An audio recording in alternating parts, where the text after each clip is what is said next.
శుక్లాంబరధరం విష్ణుం శశివర్ణం చతుర్భుజం ప్రసన్నవదనం ధ్యాయేత్ సర్వవిఘ్నోపశాంతయేత్. గురుర్బ్రహ్మా గురుర్విష్ణుః గురుర్దేవో మహేశ్వరః గురుస్సాక్షాత్ పరబ్రహ్మ తస్మై శ్రీగురవై నమః. వ్యాసాయ విష్ణురూపాయ వ్యాసరూపాయ విష్ణవే నమో వై బ్రహ్మనిధయే వాసిష్ఠాయ నమో నమః. కూజంతం రామ రామేతి మధురం మధురాక్షరం ఆరుహ్య కవితాశాఖాం వందే వాల్మీకికోకిలం. శ్రుతిస్మృతిపురాణానాం ఆలయం కరుణాలయం నమామి భగవత్పాదశంకరం లోకశంకరం. వాగర్ధావివ సంపృక్తౌ వాగర్ధప్రతిపత్తయే జగతః పితరౌ వందే పార్వతీపరమేశ్వరౌ. సూక్తిం సమగ్రేతున స్వయమేవ లక్ష్మీః శ్రీరంగరాజమహిషీ మధురైకటాక్షైః. వైదగ్ధ్యవర్ణగుణగుంభనగౌరవైర్యాం కండూలకర్ణకుహరాः కవయోధయంతి. హైమోర్ధ్వపుండ్రమజహన్మకుటం సునాసం మందస్మితం మకరకుండలచారుగండం బింబాధరం బహుళదీర్ఘకృపాకటాక్షం శ్రీవేంకటేశముఖమాత్మనిసన్నిధత్తాం. మనోజవం మరుతతుల్యవేగం జితేంద్రియం బుద్ధిమతాం వరిష్టం వాతాత్మజం వనరయూధముఖ్యం శ్రీరామదూతం శిరసా నమామి. ఆపదామపహర్తారం దాతారం సర్వసంపదాం లోకాభిరామం శ్రీరామం భూయో భూయో నమామ్యహం. సింధూరారుణవిగ్రహాం త్రినయనాం మాణిక్యమౌళిస్ఫురత్తారానాయకశేఖరాం స్మితముఖీం ఆపీనవక్షోరుహాం పాణిభ్యాం అళిపూర్ణరత్నచషకం రక్తోత్పలం బిభ్రతీం సౌమ్యాం రత్నఘటస్థరక్తచరణాం ధ్యాయేత్ పరేదంబికాం. హరి ఓం. పరమేశ్వర స్వరూపమైన సభకి నమస్కారం.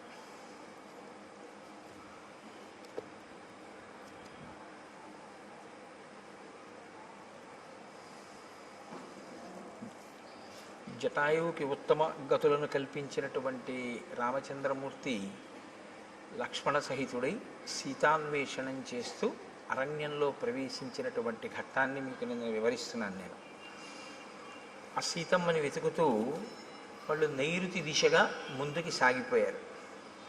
దండకారణ్యం నుంచి 3 క్రోసుల దూరం ప్రయాణించి క్రౌంచారణ్యము అనేటటువంటి అరణ్యంలోకి చేరుకున్నారు. ఒక అరణ్యం కన్నా ఒక అరణ్యం దారుణమైనటువంటి స్థితి. దారుణము అంటే మనుష్యులు తిరగడానికి యోగ్యమైనటువంటి అరణ్యములు కావు. అంత విపరీతంగా చెట్లు పొదలు తుప్పలు క్రూరమృగాలు సర్పాలతోటి నిండిపోయినటువంటి అరణ్యాలు. ఆ సీతమ్మ తల్లిని అన్వేషిస్తూ వాళ్ళు ఆ క్రౌంచారణ్యంలోకి ప్రవేశించారు. ఆ క్రౌంచారణ్యం నుంచి మళ్ళీ 3 క్రోసుల దూరం ప్రయాణం చేసి మతంగ మహర్షి ఆశ్రమానికి క్రౌంచారణ్యం యొక్క చివరి భాగానికి మధ్యలో ఉన్నటువంటి వేరొక వనంలోకి ప్రవేశించారు. ఆ వనం చాలా మృగపక్షి సంకీర్ణమై ఉంది. చీకటిగా ఉన్నటువంటి అరణ్యం. అక్కడ వాళ్ళకు ఒక పెద్ద గుహ ఒకటి కనపడింది. ఆ గుహ సమీపంలోకి వెడితే గాఢాంధకారంతో కూడుకున్నటువంటి ఆ గుహ ముందు ఒక రాక్షసి ఒక ఆమె నిలబడి ఉంది. భయదామల్పసత్వానాం బీభత్సాం రౌద్రదర్శనాం లంబోదరీం తీక్ష్ణదంష్ట్రాం కరాళాం పరుషత్వచం. వాల్మీకి మహర్షి రచన ఆ శ్లోకాలు అద్భుతంగా ఉంటాయి. ఆయన అంటారు, భయదాం అల్పసత్వానాం. అల్పసత్వము అంటే తక్కువ బలం కలిగినటువంటి వాళ్ళకి. తక్కువ బలం కలిగినటువంటి వాళ్ళకి ఆవిడ భయంకరమైనది. అంటే అది ఆవిడ స్వభావం. తనకన్నా కొంచెం తక్కువ బలం ఉన్న వాళ్ళు కనపడితే ఆవిడ వీధిస్తుంది, వాళ్ళని చాలా దుఃఖపెడుతుంది. ఎందుకని అంటే అది ఆవిడ సహజమైనటువంటి ప్రవృత్తి. తనకన్నా తక్కువ బలం వాళ్ళు కనపడితే ఆదరించడమో వాళ్ళని రక్షించడమో ఆవిడకు ఉండేటటువంటి లక్షణం కాదు. రాక్షసత్వము అంటే ఇంకేదో అని మీరేమనుకోక్కర్లేదు. కలియుగంలో ఒక పెద్ద విచిత్రం ఒకటి ఉంది. త్రేతాయుగం వాటిల్లో అయితే రాక్షసుల యొక్క ఉపాధులు తెలిసిపోయేవి. ఒక భయంకరమైనటువంటి శరీరం, ఏదో పెద్ద పొట్ట నోరు దంస్ట్రలు అవివి. కలియుగంలో బ్రహ్మగారు ఇచ్చినటువంటి వరం ఏమిటంటే రాక్షసుడెవరో మనుష్యుడెవరో తెలియదు, ప్రవృత్తి చేత తెలియాలి. కానీ తెలుసుకునే లోపలే ప్రమాదం వచ్చేస్తుంది. కనుక ఇప్పుడు ఆవిడ భయదాం అల్పసత్వానాం, తనకన్నా తక్కువ బలం ఉన్నటువంటి వారి పట్ల చాలా క్రోధంతో అవతల వారిని దుఃఖపెట్టేటట్టు ప్రవర్తిస్తుంది. అంటే తనకన్నా ఎక్కువ బలం ఉన్నవాళ్ళు కనపడితే తాను పారిపోతుంది. ఇది దాని అర్థం. అంటే ఆ జీవితానికి ఒక రుజువర్తన కానీ, ఆ జీవితానికి ఒక పంధా కానీ ఏమీ లేవు.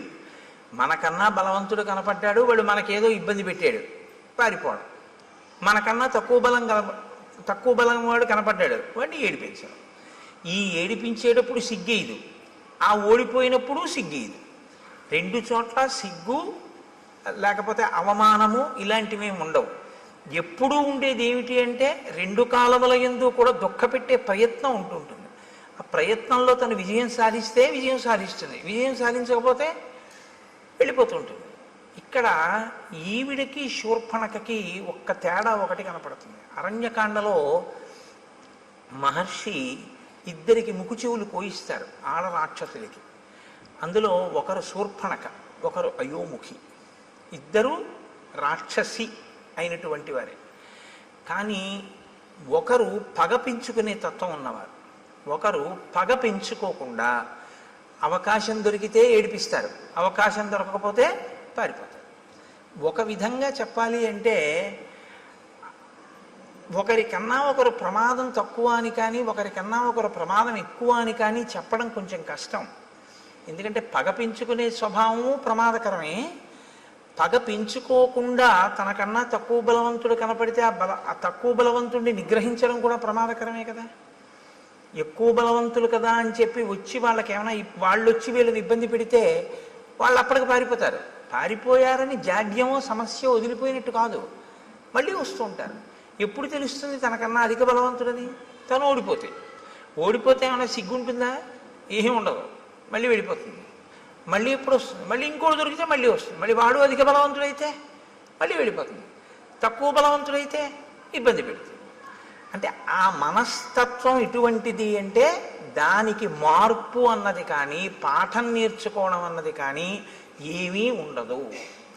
సమాజంలో తాను తిరుగుతూ సమాజంలో ఉండేటటువంటి వ్యక్తులతో తాను ప్రతిరోజు సమన్వయం అవుతూ కూడా తాను ఏ పాఠాన్ని తన జీవితంలో జరిగినటువంటి సంఘటనల నుంచి నేర్చుకోకుండా ఒకే రకమైన మోసపోసిన జీవితంతో బతికేస్తూ అవకాశం దొరికినప్పుడు నేను గొప్పవాణ్ణని, అవకాశం లేనప్పుడు తను తక్కువ వాణ్ణన్న బాధ లేకుండా పారిపోయేటటువంటి మనస్థితితో సరిపెట్టుకోగలిగినటువంటి స్థితి ఉన్నవాళ్ళు ఎవరైనా అయోముఖీ తత్వంలోకే వస్తారు. అంతకన్నా ఇంకా కొంచెం చెప్పడం కష్టం. మీకు సమాజంలో ఇటువంటి వాళ్ళు ఉండరని మీరు అనుకుంటున్నారా? చాలామంది ఉంటారు. బలవంతుడు కనపడితే ఓడిపోతారు, వాళ్ళకేం సిగ్గు ఉండదు. నింత మన ఎదురుగుండా వాళ్ళకి జరిగిన అవమానానికి మనం సిగ్గుపడతాం. అరే నిజంగా రేపు ఎలా తలెత్తుకు తిరుగుతాడరా, ఎలా కనపడతాడరా, మళ్ళీ ఇంత అవమానం పొందాడు నిన్న అని. ఆయన తర్వాత రోజు పొద్దున్న ఎలా వస్తాడో తెలుసా? అసలు ఆ సంఘటనే జరగనట్టు వస్తాడు ఆయన. చాలామంది ఉంటారు ఇలాగా. అంటే పేర్లు పెట్టి చెప్పడం బాగుండదు, మీరు గ్రహించగలరు. ఉద్ధతితో ప్రవర్తిస్తారు, ఎక్కడో దెబ్బతింటారు. తిని సిగ్గుపడడం ఏమీ ఉండదు. మనకన్నా చాలా సంతోషంగా ఉంటాడు ఆయన. అదేంటి అవమానం పడ్డాడు కదా, నేను రాత్రి నిద్రపోన్నాడు పాపం కుమిలిపోతున్నాడేమో అని మీరు పలకరించడానికి వెళ్ళారనుకోండి, ఆయన మిమ్మల్ని ఎలా పలకరిస్తాడో తెలుసా? అంత బాధపడతాం ఎందుకో దానికి అంటాడు. మన అడుగుతాడు, బాధపడతాం ఎందుకు దానికి, అది పెద్ద విశేషమే ఉంది అంటాడు. ఒకవేళ అతను విజయం సాధించాడు అనుకోండి, మీరు అసలు పట్టుకొనే లేరు. ఈ మనఃప్రవృత్తి అత్యంత ప్రమాదకరం. అది ఎప్పటికీ ఏమీ తెలుసుకోలేదు. వీళ్ళ వల్ల ప్రమాదం ఎక్కడొస్తుందంటే వాళ్ళకేం ఉండదు. వాళ్ళకి ఒక రకంగా వాళ్ళకి ఏమిటంటే ఎప్పుడూ అలాగే గడిపేస్తూ జీవితాన్ని జీవించేస్తూ ఉంటారు. వాళ్ళని అంటి పెట్టుకుని ఉన్న వాళ్ళకి చాలా కష్టంగా ఉంటుంది. ఏంట్రా వీడికి మానవమానాలు లేవు, వీడితో ఉండడం. ఆయనకు కొడుకున్నాడు అనుకోండి, ఆ కొడుక్కి మానవమానాలు ఉన్నాయనుకోండి, ఆయన చాలా ఇబ్బంది పడతాడు. మా నాన్నగారు చెప్పలేడు తండ్రికి, మా నాన్నగారు ఏమీ తెలుసుకోరు, ఎప్పుడూ ఇలాగే ప్రవర్తిస్తారు. ఇది చాలా కష్టంగా ఉంది అని తను బరువు అవుతూ ఉంటాడు. తను బరువు అయ్యేటటువంటి పరిస్థితి మంచి ప్రవర్తన కాదు. అది దిద్దుకోవాలి, ఎవరైనా సరే దిద్దుకోవలసి ఉంటుంది దాన్ని. శ్రీరామాయణం కేవలం ఒక జరిగిపోయినటువంటి కథ అని మీరు వినాలి అనుకుంటే రామచంద్రమూర్తి ఒక నరుడిగా అవతారాన్ని స్వీకరించి ఈ పాత్రలన్నిటితోటి సమన్వయం కావలసినటువంటి అవసరం ఆయనకి లేదు. వాల్మీకి మహర్షి ఇన్నిటిని గ్రంథస్థం చెయ్యక్కర్లేదు. ఆయన కొన్ని వదిలిపెట్టేసేయచ్చు. అయోముఖి వృత్తాంతం మీరు విన్నప్పుడు పైకి ఎలా అనిపిస్తుందంటే కేవలం కథాభాగం కింద వింటే ఈ పాటి దానికి అసలు అరణ్యకాండలో ఈ స్థానం అవసరమా అనిపిస్తుంది. కానీ మీరు లోతుగా తరచి చూస్తే ఒక మనిషి తనని తాను దిద్దుకోవడానికి ఏవేవి అవసరమో అవన్నీ మనకి రామచంద్రమూర్తి చూపిస్తూ ఉంటారు. కాబట్టి ఇప్పుడు లంబోదరీం తీక్ష్ణదంస్ట్రాం కరాళాం పరుషత్వచం, ఆవిడ చాలా పెద్ద కడుపు కలిగినటువంటిది, పెద్ద పెద్ద కోరలు ఉన్నాయి, చాలా పరుషమైనటువంటి అంటే మందమైనటువంటి చర్మము కలిగినటువంటిది. ఇప్పుడు ఆవిడ ఏం చేస్తూ ఉంటుంది అంటే భక్షయంతీం మృగాన్ భీమాన్ వికటాం ముక్తమూర్ధజాం. ఆమె భయంకరమైన నవ్వు నవ్వుతూ కనపడినటువంటి మృగములు ఏం దొరికితే ఆ మృగముల్ని తింటూ ఉంటుంది. వికటమైనటువంటి నవ్వు నవ్వుతూ ఉంటుంది. ముక్తమూర్ధజాం, కేశములు సంస్కరింపబడి ఉండవు, ఆ జుత్తు అంతా విరబోసుకుని ఉంటుంది. ఇది ఒక దారుణమైనటువంటి ప్రవృత్తి. నేను మన్నింపబడదను కాక నేను రామాయణం చెప్తున్నానంతే, నేను ఇంక ఎవరిని ఉద్దేశించి చెప్పడము నా ఉద్దేశ్యం కాదు. స్త్రీ కేశపాశం కింద కట్టబడి ఉండి తీరాలి అని శాస్త్రవాక్కు. స్త్రీ కేశపాశం కింద కానీ చల్లుకుపోయి ఉంటే, విచ్చుకుపోయి ఉంటే అది దేశానికి కూడా అరిష్టం అని, అంతే, అంతకన్నా ఇంకా అక్కర్లేదు. కాబట్టి భక్షయంతి మృగాన్ భీమాన్ వికటాం ముక్తమూర్ధజాం, ఆమె జుత్తు చల్లుకుపోయి ఉంది, అదే రాక్షసీత్వము అన్న మాటకు అర్థం. అంటే తను బాగున్నానని తను అనుకుంటే చాలు, దానివల్ల ఆ అపచారం వల్ల ఇతరులు పోయినా తను పట్టించుకోక్కర్లేదు. అహం తయోముఖీ నామ లాభస్తే తమసి ప్రియ నాథ పర్వతకూటేషు నదీనాం పులినేషు చ ఆయుష్శేషమిమం వీర త్వం మయా సహరంస్యసే. ఆవిడంటుంది నా పేరు అయోముఖి. ఆవిడ దృష్టి లక్ష్మణమూర్తి మీద పడింది, రామచంద్రమూర్తి మీద పడలేదు. ముక్కు చెవులు కోయించుకునే వాళ్ళందరి దృష్టి లక్ష్మణుడి మీదే పడుతుందో ఏమో మరి. ఆవిడంది నీవే నాకు తగినటువంటి భర్తవి, అంతే. ఆవిడే నిర్ణయించేసుకుంది. శూర్పణఖ ఎలా నిర్ణయించేసుకుందో అలాగే ఆవిడ నిర్ణయించేసుకుంది. కాబట్టి ఇక నువ్వు శేష జీవితం అంతా కూడా సంతోషంగా నాతో ఆ నదుల యొక్క ఒడ్ల యందు పర్వత శిఖరముల యందు విహరిస్తూ సంతోషంగా గడుపుదువు గారివి. కాబట్టి నువ్వు నాతో సంతోషంగా గడపడం కోసం రా, మన ఇద్దరం భార్యాభర్తలమై గడుపుదాం అని ఆమె లక్ష్మణుణ్ణి పట్టుకుంటే ఏవ ముక్తస్తు కుపిత ఖడ్గముద్ధృత్య లక్ష్మణ కర్ణనాశే స్తనౌ చాస్య నిచకర్తారి సూదన. ఆ పట్టుకున్నటువంటి అయోముఖి యొక్క ముక్కు, చెవులు, స్తనములు, వీటిని తన కత్తి పెట్టి ఆయన తెగ కోసేసాడు. తెగ కోసేస్తే ఆవిడ లక్ష్మణుణ్ణి విడిచిపెట్టేసి అరణ్యంలోకి పెద్ద రవం చేస్తూ ఏడుస్తూ నెత్తురు కారిపోతూ పరిగెత్తుకుంటూ వెళ్ళిపోయింది. అంటే యుక్తాయుక్త విచక్షణ లేనటువంటి నడవడితో తను కానిస్తే చాలు, ఇతరుల యొక్క అభిప్రాయముతో సంబంధం లేకుండా బలవంతులు కనపడితే పరాభవింపబడి, బలహీనులైతే తననుకున్న కామాన్ని చెల్లించుకుంటూ జీవితం గడపగలిగినటువంటి నీచమైన ప్రవృత్తి కలిగినటువంటి స్థితిలో ఉన్న ఒక ప్రాణి. కాబట్టి ఇక అయోముఖి ఈ కాండలో ఏం మనకు కనపడదు ఆవిడ. కాబట్టి ఆవిడ అలా ఏడుస్తూ వెళ్ళిపోయింది. ఎందుకు శ్రీరామాయణంలో ఈ పాత్ర కనపడింది అన్నదాన్ని మీరు గమనించవలసి ఉంటుంది. మొదట శూర్పణఖకి ముక్కు చెవులు తెగిపోతాయి, ఇక్కడ అయోముఖికి ముక్కు చెవులు తెగిపోతాయి. కానీ ముక్కు చెవులు తెగితే మనం ఉలిక్కి పడతాం. ఎందుకంటే శ్రీరామాయణంలో అరణ్యకాండ మొదట్లో ఒక ఆడదాని ముక్కు చెవులు ఇలా కామంతో వస్తేనే కోసిన కారణానికి సీతాపహరణం జరిగింది. ఇప్పుడు మళ్ళీ కోశాడు, ఏమవుతుందో అని అనిపిస్తుంది. కానీ ఏమవదు, అయోముఖి వెళ్ళిపోయింది. కాబట్టి ఈ రెండిటి మధ్యలో ఉండేటటువంటి తేడాని మీరు గమనించవచ్చు. ఆవిడది పగ, ఈవిడిది పగా ప్రతీకారము పెంచుకుని సాధించేటటువంటి మనస్తత్వం కాదు. లక్ష్మణస్తు మహాతేజా సత్వవాన్ శీలవాన్ శుచి అబ్రవీత్ ప్రాంజలిర్వాక్యం భ్రాతరం దీప్త తేజసం. మీరు శ్రీరామాయణాన్ని చదివేటప్పుడు చాలా ధర్మ సూక్ష్మములను గ్రహించవలసి ఉంటుంది. చాలా అందంగా ఉంటుంది రామాయణం. అందుకే రామాయణం జీర్ణమైతే అన్నగారిని గౌరవించే తమ్ముడు కనపడితే మీకు ఒంట్లో పులకింత వస్తుంది. లక్ష్మణస్తు మహాతేజాహ సత్వవాన్ శీలవాన్ శుచి. ఆయన రామచంద్రమూర్తితో మాట్లాడుతున్నాడు. ఎవరు? లక్ష్మణుడు. అయోముఖి పారిపోయింది, ఇద్దరు నడుస్తున్నారు. ఇప్పుడు అకస్మాత్తుగా ఆయనకి ఏదో రాముడితో మాట్లాడాలి అని అనిపించింది. ఎలా మాట్లాడేటో తెలుసా అండి? ఇలా ఎడంచేతో రామ అని పిలిచి కూడా మాట్లాడాలంటే. కానీ ఆయన ఎలా మాట్లాడాడంటే అబ్రవీత్ ప్రాంజలిర్వాక్యం. ఆయన మాట్లాడేటప్పుడు అంజలి ఘటించి రాముడితోటి అన్నయ్య అని ఇలా నమస్కారం చేసి మాట్లాడతాడు. ఎందుకంటే చాలా చోట్ల చెప్పుకున్నాడు లక్ష్మణుడు, నేను రాముణ్ణి అన్నగా చూడను, రాముణ్ణి నా గురువుగా చూస్తాను. అందుకని ఎప్పుడూ అంత గౌరవంతోనూ ఉంటాడు. అందుకే రామాయణం బాగా అనుభవించకుండా రామాయణంలోది ఏదీ గీసే ప్రయత్నం చేయకూడదు. అలా ప్రయత్నం చేస్తే ఏమవుతుందో తెలుసా అండి? చూసిన వాళ్ళకి అలా ఉంటాయిలా ఉంది అందులో ఉన్న వ్యక్తిత్వాలు అని అనిపిస్తుంది. శబరి పళ్ళు తీసుకొచ్చి రాముడికి పెడుతుంటే రాముడు పుచ్చుకుంటుంటే రాముడు కూర్చున్న అరుగు మీద లక్ష్మణుడు ఎడంకాలు ఎత్తి పెట్టినట్టుగా ఉందనుకోండి ఒక ఫోటో. అలా ఉంటాడా ఎప్పుడైనా లక్ష్మణుడు? అవి ఏమవుతాయంటే చూసే వాళ్ళ హృదయాల్లో తప్పు భావాలు నింపుతాయి. కాబట్టి శ్రీరామాయణాన్ని జాగ్రత్తగా గమనించవలసి ఉంటుంది.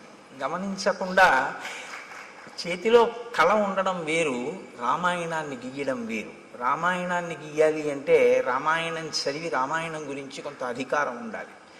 రామాయణంలో ఉండేటటువంటి వ్యక్తిత్వాలు బహు విశిష్టమైనవి. అంత విశిష్టమైనటువంటిది, అందులో అటువంటి ఘట్టాల గురించి ఏదైనా కూర్పు చేస్తే చాలా జాగ్రత్తగా ఉండాలి. కాబట్టి నేను దేన్ని దృష్టిలో పెట్టుకున్నానో మీరు గమనించి ఉంటారు. కాబట్టి ఇప్పుడు అబ్రవీత్ ప్రాంజలిర్వాక్యం భ్రాతరం దీప్త తేజసం. అంజలి ఘటించి రామచంద్రమూర్తితో మాట్లాడుతున్నాడు. స్పందతే మే దృఢం బాహు ఉద్విగ్నమివ మే మనః ప్రాయశ్చాప్య నిష్టాని నిమిత్తాన్యుపలక్షయే. నేను మీతో తరచూ ప్రస్తావన చేస్తూ ఉంటాను. శ్రీరామాయణం ఒక ధర్మశాస్త్రం, శ్రీరామాయణం పరిపాలనా శాస్త్రం, శ్రీరామాయణం జ్యోతిష శాస్త్రం, శ్రీరామాయణం శకున శాస్త్రం. మీరు ఎలా చూస్తే రామాయణం మీకు అలా కనపడుతుంది. కాదు, పక్షుల గురించి తెలుసుకోవాలా? రామాయణం చదవచ్చు. పర్వతాల గురించి తెలుసుకోవాలా? రామాయణం చదవచ్చు. భౌగోళిక శాస్త్రం పరిశీలనం చేయాలా? రామాయణం తెలుసుకోవచ్చు. మృగముల గురించి తెలుసుకోవాలా? శ్రీరామాయణం చదువుకోవచ్చు. మీరు ఏది తెలుసుకోవాలన్నా రామాయణం చదువుకుంటే మీకు అందులో తెలియని ఉండవు. ప్రతి శ్లోకము అమృత భాండమే. ప్రతి శ్లోకంలో మహర్షి సందేశాన్ని నింపి ఉంచుతారు. అందుకే ఆయన ఈయనతో మాట్లాడాడు అని ఆయన చెప్పరు. అలా చెప్పడం చాలా తేలిక. అలా చెప్పరు. మాట్లాడేటప్పుడు ఎలా నిలబడి మాట్లాడాడు చెప్తారు. ఒక ఆయన వచ్చాడు, ఎవరు ముందు లేచారు, ఎవరు తర్వాత లేచారు, ఎవరు ఎవరికి అర్ఘ్యం ఇచ్చారు, పాద్యం ఇచ్చారు, ఎవరు ఎవరితో ఏ ప్రశ్న వేశారు, ఎవరు ఎలా జవాబు చెప్పారు. ఒక సంఘటన అయిపోయిన తర్వాత రాముడు అన్ని లక్ష్మణుడికి చెప్తూ ఉంటాడు. రాముడు లక్ష్మణుడికి చెప్పేటప్పుడు మీరు చాలా జాగ్రత్తగా చదవాలి ఆ సర్గని. అందులో ఒక అత్యుత్తమమైనటువంటి సందేశం ఒకటి ఉంటుంది. రాముడు ఒక సర్గ చివర ఒక వ్యక్తితో తాను చూసి మాట్లాడి వెళ్ళిపోయేటప్పుడు లక్ష్మణుడితో చెప్తాడు, చూసావా లక్ష్మణ, ఇవాళ మనం ఇది చేశాం కదా, దీనివల్ల ఇది అన్నమాట ఫలితం అంటాడు. గురువుతో తిరిగేటటువంటి శిష్యుడికి అందే మహోత్కృష్టమైన ప్రయోజనం అదే. మీరు ఎన్నో శాస్త్రాలు మదిస్తే తప్ప అందనటువంటి విషయం అలవోకగా అందిపోతుంది. ఎందుచేతనంటే ఆయన అనుభవించి ఉన్నాడు, ఆయన చదివి ఉన్నాడు, ఆయన మీకు అలా అందించేస్తుంటాడు. ఆయన నడవడిని మీరు గమనిస్తుంటే చాలు మీకు అవన్నీ అందిపోతుంటాయి, చాలా తేలిగ్గా అందిపోతుంటాయి. ఇది ఒక గురువు వెనకాతలో ఉండేటటువంటి శిష్యుడికి ఎలా ఉంటుందో, ప్రాజ్ఞుడైన అన్నగారిని గురువుగా భావించి వెడుతున్నటువంటి లక్ష్మణుడికి అందుతున్న ఐశ్వర్యం అది. అది తరిగిపోని చెరిగిపోని ఐశ్వర్యం. అందుకే రాముడితో కలిసి ఉండడమే ఆయన ఐశ్వర్యం. అందుచేత లక్ష్మణుడు అయ్యాడు. కాబట్టి చూడండి, ఇప్పుడు ఆయన అంటున్నాడు స్పందతే మే దృఢం బాహు. అన్నయ్య, నా భుజం అదురుతోంది, ఎడం భుజం.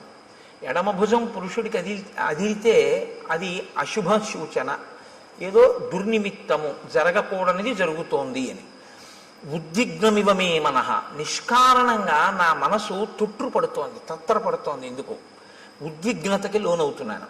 కాబట్టి ప్రాయశ్చాప్యనిష్టాని నిమిత్తాన్ విపలక్షయే, ఏదో భయంకరమైనటువంటి సంఘటన, మనసుకి పరివేదన కల్పించేటటువంటి సంఘటన జరగబోతోంది అని నాకు అనిపిస్తోంది. ఇప్పుడు ఒక సంఘటన జరగబోతోంది, అదేదో చాలా క్లేశమైనటువంటి విషయమే. అందులోంచి బయటికి వస్తావా, బయటికి రావా? అది ప్రధానం. జబ్బు వచ్చింది రైతే, డాక్టర్ గారి దగ్గరికి వెళ్ళి అది చేయించుకోండి అన్నారు. చేయించుకుంటే బతుకుతానా అండి అని అడుగుతారా లేదా? అడుగుతాం కదా, చేయించుకుంటే బతుకుతామండి అని అడుగుతారు. అలాగే బయటికి వస్తావా, రావా? దుర్నిమిత్తం కనపడుతోంది, జరగకూడనిది జరుగుతోంది అని తెలుస్తోంది, బయటికి వస్తావా? కేవలం జరిగేది మాత్రమే చెప్తే బయటికి వస్తావో రావో చెప్పనటువంటి అసమగ్రత ఉన్నట్టు. సమగ్రత ఎప్పుడు ఉన్నట్టు? ఒక జరగకూడనిది జరుగుతోంది కానీ నువ్వు బయటికి వస్తావు అన్న విషయాన్నో బయటికి రావు అన్న విషయాన్నో కూడా చెప్పాలి. నిన్న రాముడు వస్తున్నప్పుడు మీకు నేను కొన్ని దుర్నిమిత్తాలు చెప్పాను. ఖచ్చితంగా ఏదో అమంగళం జరిగిపోయింది అన్నాడు రాముడు. ఏదో బాధాకరమైన విషయం జరిగిపోయింది, ఎందుకంటే శకునాలు అలా ఉన్నాయన్నాడు. సీతాపహరణం అయిపోయింది. ఇవాళ లక్ష్మణుడు చెప్తున్నాడు శకునాలు. ఇవాళ లక్ష్మణుడు చెప్పేటప్పుడు భయంకరమైనది జరుగుతుంది కానీ పైకి వస్తా ఉంటాడు. ఎందుకు పైకి వస్తారో ఇప్పుడు శకునం ఇంకొకటి చెప్తాడు. నేను అందుకే మీకు చెప్పింది, ఇంకా మళ్ళీ శకున శాస్త్రం ఏం మీరు చదవక్కర్లేదు. రామాయణం చదివితే శకున శాస్త్రం వచ్చేస్తుంది అంతే. రామాయణం చదివితే మీకు తెలియకుండా మీకు జ్యోతిషంలో కొన్ని విషయాలు తెలిసిపోతాయి. నిన్న లేదు జటాయువు వింద ముహూర్తం గురించి మాట్లాడాడు. అందుకని ఏష వంచులకో నామ పక్షీ పరమదారుణ ఆవయోర్ విజయం యుద్ధే శంసన్నివ వినర్దతి. అన్నయ్య, వంచులకము అనబడేటటువంటి పక్షి కూస్తోంది, ఆ కూత వినపడుతోంది. అది నిజంగా ఆ పక్షి కూస్తే చాలా తొందరగా యుద్ధం వస్తుంది, చాలా హఠాత్తుగా వచ్చేస్తుంది యుద్ధం. కానీ ఆ యుద్ధంలో జయాన్ని పొందుతాం. కాబట్టి నాకు ఇటువంటి శకునములు కనపడుతున్నాయి అని అన్నాడు. అంతే. ఒక పెద్ద శబ్దం, ఎంత పెద్ద శబ్దం అంటే ఆ శబ్దం ఎటువంటిది అంటే మీరు అర్థం చేసుకోవాలంటే ఒక్కటే ఉపమానం చెప్పవలసి ఉంటుంది. అంతరిక్షం వరకు ధ్వని వినపడేటట్టుగా ఒక పిడుగు పడితే ఎటువంటి ధ్వని ఉంటుందో అంత ధ్వని అక్కడ వినపడింది. అంటే ఇప్పుడు మీరు ముందు ఒక విషయాన్ని గమనించవలసి ఉంటుంది. మహర్షి హృదయం ఏమిటో తెలుసా అండి? రాముడు బాలకాండలో శివధనస్సుని ఎక్కుపెట్టినప్పుడు ధనుర్భంగం అయింది. విశ్వామిత్రుడు, రాముడు, లక్ష్మణుడు, జనకుడు తప్ప మిగిలిన వాళ్ళు ఎవ్వరూ కూడా నిలబడిన వాళ్ళు లేరు. శబ్దము అనేటటువంటిది సామాన్యమైనది కాదు. శబ్దము వేరు, ధ్వని వేరు. మీరు ఈ రెండిటికి తేడా తెలుసుకోవాలి. శబ్దము అర్థ ప్రతిపాదకము. శబ్దం ఎప్పుడూ కూడా అర్థంతో ఉంటుంది. ధ్వని అర్థ ప్రతిపాదకము కాదు. ధ్వని రాపిడి వలన రావాలని నియమం లేదు. శబ్దము రాపిడి వలన వస్తుంది ఎప్పుడైనా అంతే. శబ్దములన్నీ కూడా అర్థ ప్రతిపాదకములో లేదా మనస్సుకి సుఖదాయకములో అయి ఉంటాయి. అందుకే ఘర్షణ చేత పడతాయి. నేను మీకు ఒక ఉదాహరణ చెప్పాలంటే, ఇప్పుడు నేను చెప్తున్న దాన్ని శబ్దము అని అనవలసి ఉంటుంది. ఎందుకంటే నా మూలాధార చక్రం దగ్గర నుంచి లాగబడినటువంటి వాయువు అనేక చక్రాలకు తగులుతూ పైకి వస్తుంది. పైకి వచ్చేటప్పుడు ఒరిపిడి చెందుతుంది, రాసుకుంటుంది. చిట్ట చివర నా యొక్క ఆ స్వరపేటిక దగ్గరికి వచ్చేటప్పటికి ఆ వాయువు బాగా రాపిడి చెంది ఉరుసుకుని అక్షరములుగా, పదములుగా, వాక్యములుగా మారి నా నోటి వెంట బయటికి వస్తుంటుంది. ఉరిపిడి చేత పైకి వస్తుంది. నేను ఒక వైలిన్ వాయించాను అనుకోండి, చేతితో ఒక తాడు ఉన్నటువంటి పరికరం లాంటి దాన్ని పట్టుకుని తీగల మీద లాగితే ఆ ఒరిపిడికి ధ్వని వస్తుంది. ఒక వీణని గోటితో పెనగితే ధ్వని వస్తుంది. అలా మీకు ఎప్పుడైనా సరే ఒరిపిడి వలన వస్తే, అంటే ఘర్షణ వలన పుడితే దాన్ని శబ్దము అంటారు. ఇప్పుడు ఆ శబ్దం ఏం చేస్తుంది? అందుకే వేదరాశికి శబ్దరాశి అని పేరు. అర్థ ప్రతిపాదకమై దానికి ఏదో ఒక ప్రయోజనం ఉంటుంది. ప్రయోజనం లేనిది అనుకోండి, దానికి ఏమిటి అంటే మీరు చెప్పలేరు అనుకున్నప్పుడు దాన్ని శబ్దం అనకూడదు, ధ్వని అనాలి. పిల్లాడు ఆడుకుంటూ ఉంగా అన్నాడు అనుకోండి, దానికి అర్థం ఏంటి చెప్పండి అన్నారు అనుకోండి, ఏం చెప్తారు? ఉంగా అన్నాడు పిల్లాడు, చంటి పిల్లాడు. ఏమైనా నువ్వు రామాయణం చెప్పావు కదా, దీనికి అర్థం చెప్పన్నారు అనుకోండి, ఎవరు చెప్తారు దానికి? అప్పుడు దాన్ని ఏమనాలంటే ధ్వని అన్నారు. అంటే దానికి ఒక అర్థం ఏమి ఉండదు. అర్థం లేకుండా చేయబడేటటువంటిది ఏది ఉంటుందో దానికి మీరు ఏ అర్థము చెప్పడం కుదరదో వాటికి ధ్వనులని పేరు. కాబట్టి ఇప్పుడు ఏర్పడినది శబ్దమా ధ్వన అంటే యథార్థమునకు పెద్ద ధ్వని అని మీరు అనవలసి ఉంటుంది. ఎందుకంటే దానికి ఒక అర్థం లేదు. కానీ ఒక పిడుగు నేల మీద పడితే ఆ శబ్దము, ఆ ధ్వని అంతరిక్షం వరకు వినపడితే ఎంత ధ్వని ఉంటుందో అంత ధ్వని ఉంది. ధ్వనికి ఉండేటటువంటి లక్షణం ఏమిటో తెలుసా అండి? ధ్వనికి కానివ్వండి, శబ్దమునకు కానివ్వండి, ప్రాణాలు పొయ్యగలదు, ప్రాణాలు తీయగలదు. ఈ రెండు ఉంటాయి. ఎందుకో తెలుసా అండి? ఒక్కొక్కసారి ప్రాణం పోస్తుంది, ఒక్కొక్కసారి ప్రాణం తీసేస్తుంది. మీరు చూడండి, నిశ్చేష్టుడైపోయాడు అనుకోండి ఎవరో, మీరు వెళ్ళి ఏ తప్పట్లు కొట్టడమో ఏదో చేస్తే స్పృహలోకి వస్తారు, తీసుకొస్తుంది, దానికి ఆ శక్తి ఉంటుంది. శబ్దము మిమ్మల్ని జ్ఞానవంతుల్ని చేస్తుంది. లేకపోతే వినడం ఎందుకండి? వినడం వల్ల ఏదో మీకు తెలుస్తుందని కదా వింటూ ఉంటారు. అదే శబ్దము చాలా తీవ్ర స్థాయిలో వచ్చిందనుకోండి, మనిషి ప్రాణం వదిలిపెట్టేస్తాడు. అందుకే పిడుగు పడితే పిడుగు యొక్క ధ్వనికి భవనములు కింద పడిపోతూ ఉంటాయి. అక్కడ ఉన్నటువంటి జీవరాశి, చెట్లు కూడా నేల కొరిగిపోతాయి. ఎందుకని అంటే ఆ శబ్ద ప్రకంపనలు, ధ్వని ప్రకంపనల యందు శక్తి తరంగములు ఉంటాయి. దీన్ని మొట్టమొదట ప్రతిపాదించిన వాళ్ళు ఎవరంటే, భారతదేశంలో ఆర్షధర్మంలో ఋషులు ప్రతిపాదించి కదలిక ఉన్న ప్రతిదాన్ని శక్తి స్వరూపంగా భావన చేశారు మన వాళ్ళు. అందుకే శబ్ద బ్రహ్మమయీ చరాచరమయీ జ్యోతిర్మయీ వాంగ్మయీ తత్వాతీతమయీ నిరంజనమయీ అని అమ్మవారిని స్తోత్రం చేశారు. అమ్మవారిని స్తోత్రం చేశారు అంటే మీరు ఒకటి గుర్తుపెట్టుకోవాలి, కదులుతున్నది ఏదైనా శక్తిగా భావన చేశారు. కదిలి ఇక కదలవలసిన అవసరం లేని రీతిలో నీలో నువ్వు అనుభవించవలసిన ఆనందాన్ని శివుడిగా సంకేతించారు. కాబట్టి ఇప్పుడు శివశక్తులు రెండు ఎప్పుడూ కలిసే ఉంటాయి. ఈ రెండిటిని మీరు వేరు చేసి చూడడం అనేటటువంటిది ఎప్పుడూ కుదరదు. అందుకే ఈ ప్రపంచమంతా కూడా పరమశివ తాండవ పార్వతీ లాస్య స్వరూపము అన్నారు శంకరాచార్యులు వారు. లాస్యం అంటే భావం, తాండవం అంటే కదలిక. మీరు చూడండి, మీకు ఈ ప్రపంచమంతా శివస్వరూపంగా, మంగళస్వరూపంగా చూడడం ఎలాగా అంటే దానికి ఆ దృష్టికోణాన్ని శంకరులు అందించారు. అందుకని వారు జగద్గురువులు అయ్యారు. కదలకుండా ఉండదు. ఇప్పుడు నేనేదో మాట్లాడుతున్నాను, కదులుతూ ఉంటాను. కదలిక తాండవం శివస్వరూపం. ముఖమునందు భావ ప్రకటనము అమ్మవారు లాస్యం.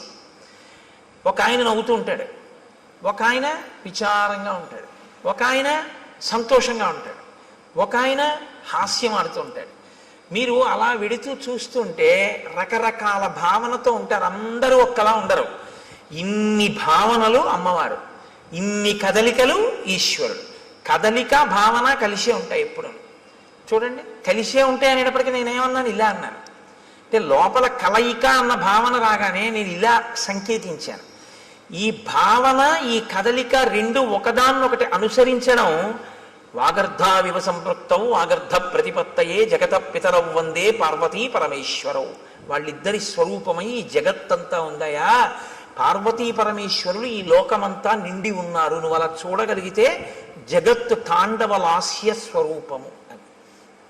కాబట్టి దాన్ని వాల్మీకి మహర్షి ఎందుకండి అంత గొప్పగా ఆ విషయం కూడా మాట్లాడడం అంటే, అది ఇంకొకటి వింటే చచ్చుండివాడు.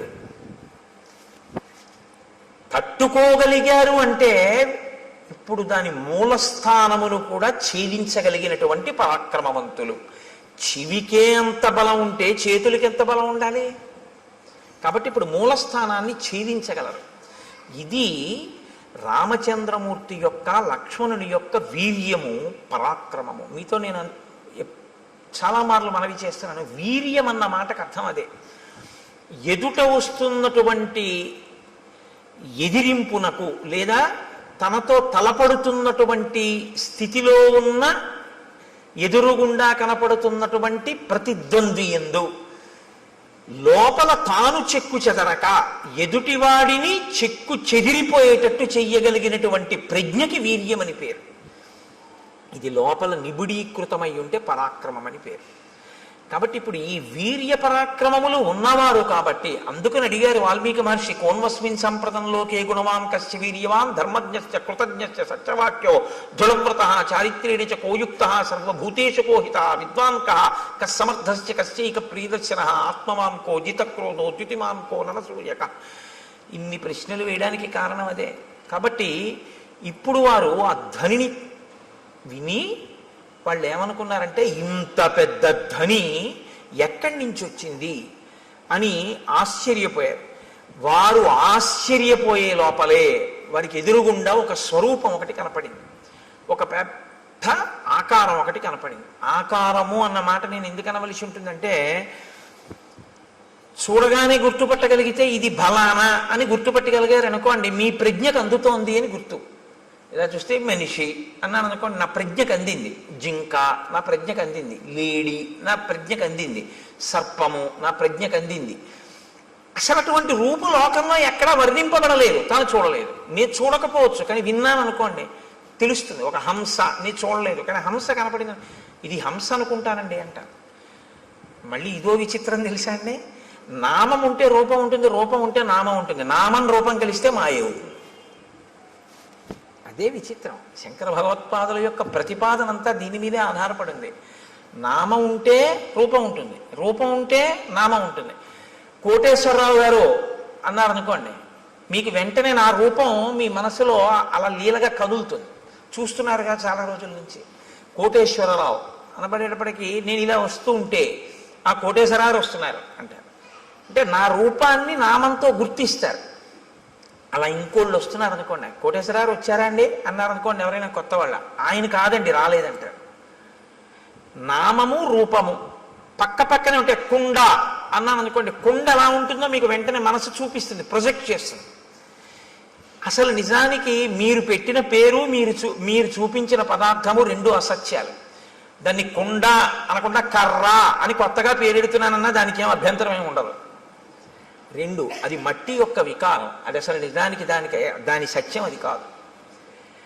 సరే, ఇప్పుడు నేను మళ్ళీ శాంకర సిద్ధాంతం మాయాది కాదు కానీ నామరూపములు అదొక గమ్మత్తు. కాబట్టి మనసుకి ఉండేటటువంటి పరిమితి ఏమిటంటే తను వినన్నా ఉండాలి, తను చూసన్నా ఉండాలి. విని కాని చూసి కాని ఉంటే ప్రాణిని గుర్తిస్తుంది. ఇప్పుడు రామలక్ష్మణులు ఇద్దరు ఏమిటి అలా ఉన్నాడన్నారు అనుకోండి, రామలక్ష్మణులు కూడా ఎన్నడూ ఊహించలేదన్నమాట. అటువంటి ప్రాణి ఒకటి లోకంలో ఉంటుంది అని రామలక్ష్మణులు ఊహించలేదు. వీళ్ళిద్దరు ఎటువంటి వాళ్ళు, వంచులకము కూస్తోందని చెప్పగలిగిన వాళ్ళు. పిట్ట అరుపుకి మనం ఎంత తేలిగ్గా చెప్తామో కాకి అరుస్తోందని రామలక్ష్మణులు అరణ్యంలో పిట్టల కూతలు అంత బాగా చెప్తారు. అన్ని మృగాలు చెప్తారు వాళ్ళు. అటువంటి వాళ్ళు ఆ ఎదురుగుండా ఉన్న ప్రాణిని గుర్తించలేకపోయారు. ఇది విరూపము అన్న పేరు. అంటే అసలు ఎవరు ఊహించనంత వికృతంగా ఉంటుంది. కాబట్టి ఇప్పుడు అది మనసుకి ఖేదము కల్పించవచ్చు, ఒక్కొక్కసారి ఉల్లాసమును కల్పించవచ్చు, రంజకత్వం ఉంటే అందులో. కాబట్టి ఇప్పుడు వాళ్ళిద్దరూ దూరంగా ఉన్న ఆ ప్రాణి వంక చూశారు. వెంటనే మహర్షి ఏం చేస్తారంటే దాన్ని ముక్కలు కింద విరవకుండా చూపించేస్తారు. అది ప్రజ్ఞ, కవి యొక్క ప్రజ్ఞ మీరు చూడాలి. ఎందుకో తెలుసా అండి, ఆయన రాముడి కళ్ళల్లోంచి ఘంటం కదులుతుంది. ఇప్పుడు రాముడు చూస్తున్నాడు, రాముడు చూసేటప్పుడు ఆ చూపు చకచక నడిచేస్తుంది. అంతే, ఎలా చూశాడు అన్నది పైనుంచి కింద వరకు ఆ ప్రాణి ఎంత విచిత్రంగా ఉందో చూస్తారు. అంతేగాని సగం చెప్పి మళ్ళీ ఎటో చూసి చెట్టు చెప్పి మళ్ళీ ఇది చెప్పి అలా ఉండదు. ఆ రచనలో ప్రజ్ఞ. వాల్మీకి మహర్షి ఘంటం రాముడి కన్నులను బట్టి కదులుతోంది. ఇప్పుడు ఆయన రాముడిలో ప్రకాయ ప్రవేశం చేసి ఆ ఎదురుగుండా ఉన్నటువంటి రాక్షసుణ్ణి చూసి ఘంటాన్ని కదుపుతున్నారు. మీరు శ్రీరామాయణాన్ని బహుభంగిమల చూడవలసి ఉంటుంది. ఎందుకంటే వాల్మీకి మహర్షి తరువాత కవులకు ఆదర్శం అయ్యారు. కాళిదాసాది మహాకవులు కూడా వాల్మీకి మహర్షినే అనుసరించారు. కాబట్టి వివృద్ధం అశిరోగ్రీవం కబంధముదరే ముఖం అగ్నిజ్వాలానికాశేన లలాటస్థేన దీప్యత మహాపక్ష్మేణ పింగేన విపులే నాయతేన చ ఏకేనోరసి ఘోరేణ నయనే నాశుదర్శిన మహాదంస్ట్రోపపన్నం తల్లేలిహాసం మహాముఖం భక్షయంతం మహాఘోరాన్ రుక్షసింహ మృగద్విపాన్ ఘోరౌ భుజౌ నికుర్వాణం ఉభౌ యోజనమాయతౌ. ఆయన ఘోరే భుజౌ వికుర్వాణం. ఆ ఉన్నటువంటి ఎదురుగుండా ఉన్న ప్రాణి ఎలా ఉన్నాడంటే తల లేదు. తల లేకపోతే బీభత్సంగా ఉంటుంది.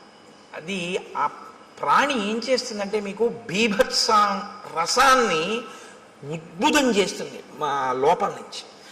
ఎదురుగుండా ఉన్న ప్రాణి తలకాయతో ఉందనుకోండి పర్వాలేదు, ఓ చెయ్యి లేకపోతే మీరు చూడడం కొంచెం తేలిక, ఒక కాలు పోతే మీరు చూడడం తేలిక, తల లేకపోతే మీరు వెంటనే అంటారంటే అయ్య బాబోయ్ అంటారు, చూడలేరు. ఇప్పుడు ఆ ఎదురుగుండా కనపడుతున్న ప్రాణికి తలకాయ లేదు, ఆ ప్రాణికి కాళ్ళు లేవు. తలకాయ లేదు, కాళ్ళు లేవు. పోనీ తలకాయి కాళ్ళు లేకుండా అలా ఉందా ప్రాణి? అలా లేదు. అదొక విచిత్రమైనటువంటి స్థితిలో ఉంది. అశిరోగ్రీవం, దానికి కంఠము లేదు, తలకాయి లేదు. కానీ కబంధముదరే ముఖం, ఇక్కడ పొట్ట దగ్గర ఉంది ముఖంలాగా. ఈ ఛాతీ మీద లలాట భాగం ఉంది, ఇక్కడ ఉంగురుంది. ఈ కింద ఒక పెద్ద కన్ను ఉంది, ఆ కన్ను మీద ఒక పెద్ద రెప్ప ఉంది. ఆ రెప్పకి పచ్చటి వెంట్రుకలు పొడుగ్గా ఉన్నాయి. ఆ కన్ను ఎత్తి చూస్తే అగ్ని జ్వాల ఎలా ఉంటుందో అలా ఉంది ఆ కన్ను, ఎర్రగా. అటువంటి కన్ను ఇక్కడ పెట్టుకుని ఉంది ఆ ప్రాణి. ఇక్కడ గుండెల మీదకు ఉంది. పొట్ట మీద నోరుంది దానికి. దానికి కాళ్ళు లేవు కాబట్టి అది కదలలేదు, అది అలా కూర్చుని ఉంది. కానీ దానికి యోజనం దూరం వరకు వెళ్ళగలిగినటువంటి దీర్ఘబాహువులు ఉన్నాయి.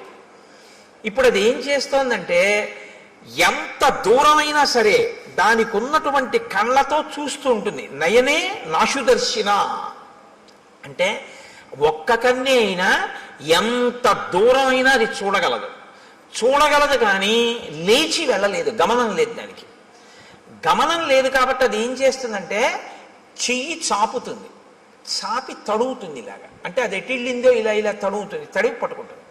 అది ఏనుగు కానివ్వండి, పులి కాని, సింహం కాని ఏదైనా సరే పట్టుకోగలిగినటువంటి చేతులు దానివి.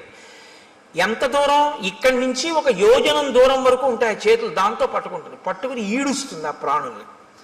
ఆ ఈడ్చి ఆ ఆకర్షంతం వికర్షంతం అనేకాన్ మృగయూధపాన్ స్థితమావృత్య పంధానం తయోర్భ్రాతోహో ప్రపన్నయోహో. అది వాటిని పట్టుకుని ఈడుస్తుంది ఇలాగా. అది నిజంగా మహర్షి ఒక లైవ్ టెలికాస్ట్ అండి. అది నిజంగా అద్భుతం.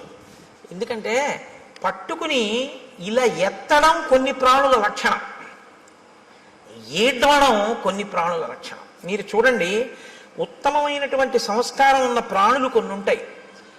చాలా ఉత్తమ సంస్కారం ఉన్న ప్రాణులు అని గుర్తేమిటో తెలుసా అండి? చేతితో పట్టుకుని ఎత్తి తింటాయి. అవి లోకంలో ఒకటి మనుష్యుడు, 2 కోతి, 3 ఏనుగు. వేదంలో మంత్రాన్ని నేను చెప్తున్నాను ఇప్పుడు మీకు చెప్పేది. చాలా ఉత్తమ సంస్కారంతో ఈశ్వరుడు సృష్టించిన ప్రాణి అని గుర్తేమిటంటే చేతితో తింటుంది. ఏనుగు ఎత్తి తొండంతో నోట్లో పెట్టుకుంటుంది, కోతి అరటిపండుని ఎత్తి నోట్లో పెట్టుకుంటుంది, మనిషి పదార్థాన్ని ఎత్తి చేత్తో తింటాడు. ఈడ్చి తినేటటువంటివి, క్రౌర్యం ఉన్నటువంటివి ఈడ్చి తీసుకెడతాయి. ఒక పులి ఉందనుకోండి, ఓ జింకని కొట్టి ఆ పంజాతో పట్టుకుని నోటితో పట్టుకుని భూమి మీద ఈడుస్తూ తీసుకెళ్తుంది. ఈడ్చి తీసుకెళ్ళి అది నెత్తురోడిపోతూ బాధపడిపోతూ ఆ దెబ్బకి నెత్తురోడిపోయి అరుస్తుంటే ఈడ్చుకుంటూ తీసుకెళ్ళి కింద పెట్టి తన పంజా కింద తొక్కి పెట్టి నోటితో పీకుతుంది మాంసఖండాన్ని. అది క్రౌర్యానికి పరాకాష్ట. సాత్విక బుద్ధికి పరాకాష్ట ఏమిటంటే చేతితో ఎత్తి తినడం అనేటటువంటి అలవాటు ఉంటుంది.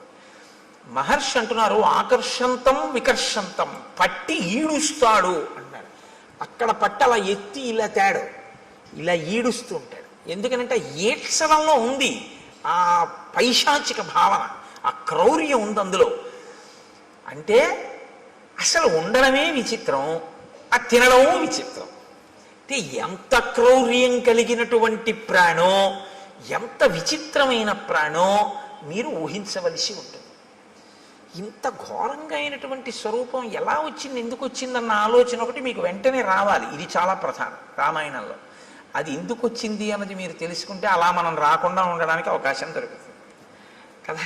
అంతేకాని ఇప్పుడు దాని వంక చూశారు ఇద్దరు. చూసేటప్పటికి అది వీళ్ళిద్దరిని పట్టుకుని ఇద్దరిని ఈడ్చేసింది దగ్గరికి. ఈడ్చేసి మీరు నాకు ఈశ్వరుడు ఇచ్చిన ఆహారం తినేస్తానని నోట్లో పడేసుకోవాలి కదా. మనకైతే ఇక్కడ, దానికి ఇక్కడే. కాబట్టి ఆ ఈడ్చి తెచ్చి లోపల పడేసుకోవడానికి సిద్ధపడుతోంది. వెంటనే లక్ష్మణుడు అన్నాడు, అన్నయ్య దీన్ని మనం ఉపేక్షించకూడదు, ఈ ప్రాణిని మనం చంపకూడదు అన్నాడు.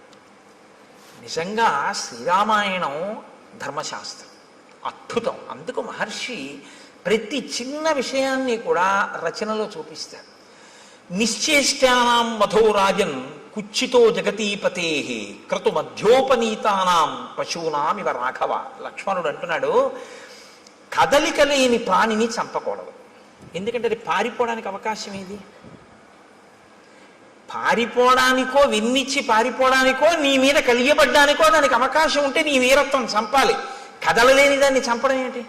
బలి మా బావ బల్యమ్ము చేబూని పుల్లాకు తూట్లుగా పొడవలేదే అన్నట్టు కదలలేని ప్రాణిని చంపడం ఏంటి? కాబట్టి అన్నయ్య మనం చంపకూడదు దీన్ని. ఎంత ధర్మం అండి. ఇంకోడైతే ఈ ధర్మం కదూ కాపాడింది, అందుకు కాదు అన్నాడు మారీచుడు. రామో విగ్రహవాన్ ధర్మ అన్నాడు. అప్పుడు కూడా ఇలా ఉన్నాడు. బాబా ఇదేమిటి అంటే బుద్ధి వెంటనే స్వస్థతను తప్పి చంపేవతల వారేద్దాం అందరూ. వాళ్ళు బాగా ఆలోచిస్తారు, ప్రతి దాన్ని ధర్మం కోణంలో చూస్తారు. అక్కడ ఎవరున్నారండి చంపేశారనుకోండి ఇద్దరు కలిసి, పోన్లే అన్నయ్య ఎవరు చూడొచ్చారు అనొచ్చు.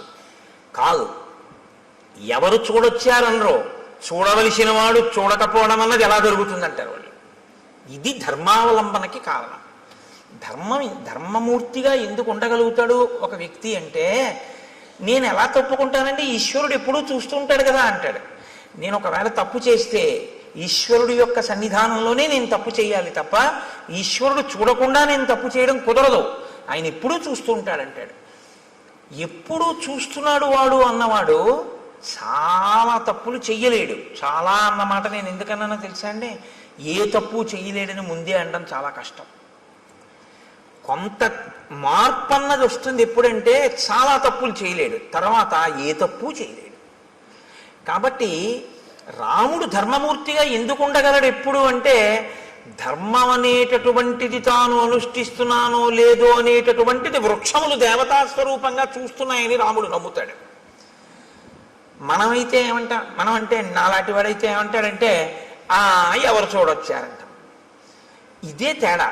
ఇది అలవాటు చేసుకోవడం ధర్మానికి పునాదిరాయి. ఇది నిలబడాలి. ఇది నిలబడితే మార్పు వస్తుంది మనసులో. కాబట్టి నిశ్చేష్టానాం వధోరాజన్ కుచ్చితో జగతీపతే. ఓ జగతీపతి రామా, మనం స్థాణువుగా కదలలేని వాడిని చంపకూడదు. కాబట్టి ఇతను తన నోట్లో మన్ని పడేసుకునేటట్టు ఉన్నాడు. కాబట్టి ఈ 2 బాహువులని తరిగేద్దాం. ఇతని శక్తి బాహువులే. ఎందుకని? గమనం లేదు, కదలలేడు. నోటితో కరవలేడు, ఎందుకంటే పొట్టకుంది నోరు. బోర్లా పడుకుని కరిచి పట్టుకోగలిగినటువంటి శక్తి లేదు. కానీ చేతులతో మాత్రం తడిమి పట్టుకుంటాడు. కాబట్టి చేతులు నరికేస్తే వీడు ఉన్నా ఒకటే, ఊడిపోయినా ఒకటే. అక్కడతో వీడు కూడా చచ్చిపోతాడు. ఎందుకంటే ఆహారం లేదు ప్రాణానికి. ఆహారం లేకపోతే ప్రాణము నిలబడదు, శోషించిపోయి పడిపోతుంది. మనం చంపక్కర్లేదు, వీడి యొక్క బలం ఎక్కడుందో దాన్ని తుంచేద్దాం.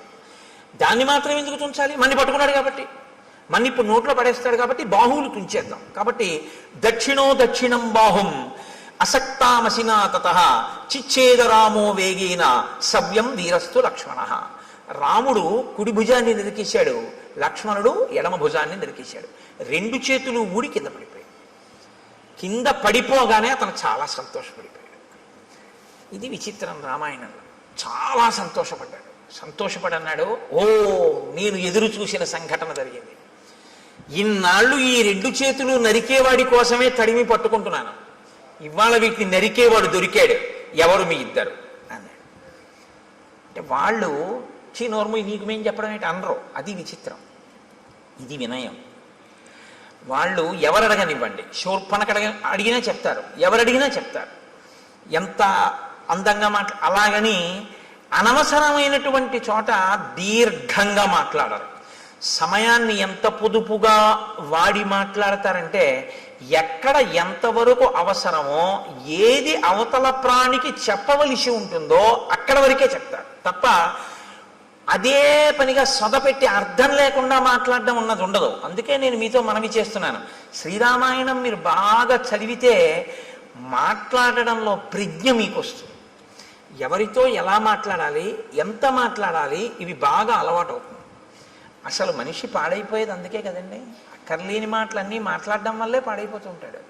కాబట్టి అయమిక్ష్వాకుదాయాదో రామో నామ జనైశ్రుత అస్యై వారజం విద్ధి భ్రాతరం మాంచ లక్ష్మణం. నేను అయమిక్ష్వాకుదాయాదో రామో నామ జనైశ్రుత, ఈయన మా అన్నగారు రామచంద్రమూర్తి. అస్యై వావరజం విద్ధి, నేను ఆయన తమ్ముణ్ణి, భ్రాతరం అంచలక్ష్మణం, నేను ఆయన తమ్ముణ్ణి, నన్ను లక్ష్మణుడు అంటారు. అస్య దేవ ప్రభావస్య వసతో విజనేవని రక్షసాపహృతా పత్ని యామిచ్చంతా విహాగతౌ. మా అన్నగారి పత్ని, నా వదిన గారు అయినటువంటి తల్లిని ఒక రాక్షసుడు అపహరించాడు. ఆవిడ్ని వెతుక్కుంటూ మేము ఈ అడవిలో తిరుగుతున్నాం. నువ్వెందుకు ఇలా ఉన్నావు అని అడిగాడు. ఇప్పుడు తామెవరో సత్యం చెప్పి నువ్వెవరు, అంతేగాని కైకమ్మ, దశరథుడు, వరాలు అయిన చోట కాంచోట అన్ని చోట్ల వాళ్ళు మాట్లాడరు. ఇప్పుడు ఆయన అన్నాడు, పురారామ మహాబాహో మహాబల పరాక్రమ రూపమాసీన్మమాచింత్యం త్రిషు లోకేషు విశ్రుతం యథా సోమస్య శక్రస్య సూర్యస్య చ యథా వపుః. ఎంత అందంగా మాట్లాడాడు. రెండు చేతులు తెగిపోయిన తర్వాత అన్నాడు, రామా మహాబాహో, గొప్ప చేతులున్నవాడా, ఈ చేతులు నరికినవాడా, మహాబల పరాక్రమ, గొప్ప బలపరాక్రమములు ఉన్నవాడా, నేను ఒకప్పుడు చాలా అందమైనటువంటి వాణ్ణి, 3 లోకములలో నా అంత అందగాడు లేడు. యథా సోమస్య శక్రస్య, సోముడి అందం ఎటువంటిదో, శక్రుడు అంటే ఇంద్రుడి యొక్క అందం ఎటువంటిదో, సూర్యుని యొక్క తేజస్సు ఎటువంటిదో అటువంటి శరీరము కలిగినటువంటి వాణ్ణి నేను. అంటే శరీరమునకు అందము, శరీరమునకు కాంతి అన్నీ ఉన్నవాడు. అందుకని అటువంటి ఉపమానాలు వేశారు. ఆ తేజస్సు అవతల వారికి ఆహ్లాదాన్ని కల్పిస్తుంది. కాబట్టి సోముడు అంత అందమైన, అంత లావణ్యము, అంత కాంతి కలిగినటువంటి వాణ్ణి. ఇది నాకు ఈశ్వరుడు ఇచ్చినటువంటి బహుమానం. కాబట్టి నేనేం చేయాలి, ఈశ్వరుడు నీకేది ఇచ్చాడో దాంతో నువ్వు 10 మందిని సంతోషపెట్టాలి. అప్పుడు నువ్వు నీ యొక్క విభూతిని ఈశ్వర పరం చేసినట్లు అవుతుంది. అందుకే మీరు కొంచెం జాగ్రత్తగా గమనించండి, అక్షరాభ్యాసము అని ఒక సంస్కారం చేస్తారు మన వాళ్ళు, అది చేయకుండా పంపించరు. బడికి పంపించడం కానీ, పలక ముట్టుకోవడం కానీ, పుస్తకం ముట్టుకోవడం కానీ, అక్షరం రాయడం కానీ ఒప్పుకోరు. ముందు ఎవరు తమ జీవితంలో తమకి ఉన్న విభూతిని సమాజపరం చేసి ఈశ్వరుడిచ్చిన విభూతిని ఈశ్వరుడికి నైవేద్యం పెట్టి జీవితంలో ప్రసాద బుద్ధితో బతికి 10 మంది చేత సహభాష్ అనిపించుకుని కీర్తి గణించాడో, ఎవడు భగవద్భక్తి తత్పరుడో అటువంటి ఆ పెద్దల తొడ మీద కూర్చోపెట్టి ఆయన చేత్తో పిల్లవాడి చెయ్యి పట్టుకుని పలకలో ముందు దిద్దిస్తాడు. ఓం నమ శివాయ సిద్ధం నమః అని. ఎందుకు రాయిస్తారో తెలుసా అండి?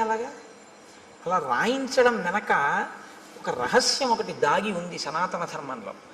నువ్వు రేపొద్దున్న ఒక పెద్ద గణిత శాస్త్రజ్ఞుడు అవ్వచ్చు, నిన్ను మించిన గణిత శాస్త్రజ్ఞుడు లేకపోవచ్చు, కానీ నీకొకటి తెలిసి ఉండాలి, నాకు ఇన్ని లెక్కలో వచ్చండం కాదు, ఇన్ని లెక్కలు తెలుసున్న నాకు కూడా అంతటా ఆవరించినటువంటి ఆత్మతత్వాన్ని లెక్క కట్టడం చేత కాదు అని చెప్పగలగాలి. ఏది లెక్క కట్టలేవో నీకొచ్చిన లెక్కల వలన నువ్వు తెలుసుకోవాలి. అప్పుడు ఏమవుతుందంటే నీ విభూతి వినయానికి పరాకాష్ఠం. మీరు జాగ్రత్తగా పట్టుకున్నారో లేదో నేను చెప్పింది. అందుకే అమ్మవారికి శ్రీమాత అని పేరు. అందరికీ అన్నీ ఇవ్వగలదు, కానీ ఆవిడ శక్తిని కొలవడం ఎవరికీ సాధ్యం కాదు. ఏది మీరు కొలుద్దామంటే మీ కొలతలకి అందదో, మీ లెక్కలకి అందేది కాదో అందక వేదం అంతటిది కూడా ఇంకింతకన్నా నాకు చెప్పడం చేత కాదని అలా చెప్పి ఊరుకుందో అది లెక్కలకు అందని పెద్ద లెక్క అని తెలుసుకోవడం లెక్కలు బాగా వచ్చానన్న వాడికి ఉండవలసిన మొదటి లక్షణం. బాగా లెక్కలు వచ్చిన వాడికి ఏం తెలియాలంటే ఇది నా లెక్కకి అందదని తెలిసి ఉండాలి. ఆ అందనిదేదో అది పరబ్రహ్మం. సహస్రశీర్షా పురుష సహస్రాక్ష సహస్రపాత్ స భూమిం విశ్వతో రుత్వా అత్యతిష్టదశాంగుళం. ఇది బాగా అర్థం అవ్వాలని గణిత శాస్త్రజ్ఞుడు అయ్యాడు. ఈ బ్రహ్మాండములన్నీ ఎంతవరకు ఉన్నాయని నువ్వు ఊహ చేస్తున్నావో, ఎందుకంటే నీ కంటికి అందవు, ఏదో నువ్వు లెక్క కట్టావు, కాంతి వేగం, శబ్ద వేగము, ధ్వని వేగము, ఇలాగా ఈ వేగంతో కొలిస్తే ఎంతవరకు ఉన్నాయని నువ్వు అనుకుంటున్నావో అంతకన్నా ఒక 10 అంగుళాల పై వరకు ఈశ్వరుడు ఉన్నాడు. నువ్వు చూపుకి ఎంత శక్తి ఉందనుకుంటున్నావు? ఒక రాడార్ పెట్టారనుకోండి సముద్రపు ఒడ్డున కొండ మీద, ఆ రాడార్ తిరగడానికి ఓ లెక్క కడతారు. అది తిరుగుతున్నప్పుడు సముద్రం లోపల ఉన్న ఓడలకి ఇక్కడ నౌకాశ్రమం ఉన్నది అన్న, నౌకాశ్రయం ఉన్నది అన్న సూచన తెలియడం కోసం ఇక్కడి నుంచి ఇక్కడ వరకు ఇలా తిరగాలి అని. మీరు విశాఖపట్నం లాంటి ఊళ్ళకి వెడితే రాత్రి వేళ కొండ నుంచి ఒక్కసారి ఆకాశంలో అలా తిరుగుతుంటుంది ఆ లైట్ హౌస్. దానికి ఒక లెక్క కడతారు. అమ్మవారి కన్ను ఇక్కడి నుంచి ఇక్కడికి ఇలా తిప్పితే ఎంత దూరం పెడుతుంది మీరు లెక్క పెట్టండి. ఇది గణిత శాస్త్రజ్ఞుడు అంటే. శంకరాచార్యుల వారు పెద్ద గణిత శాస్త్రజ్ఞుడు. ఎందుకో తెలుసా అండి? ఎంత వెడుతుందో ఆయన చెప్పలేదు.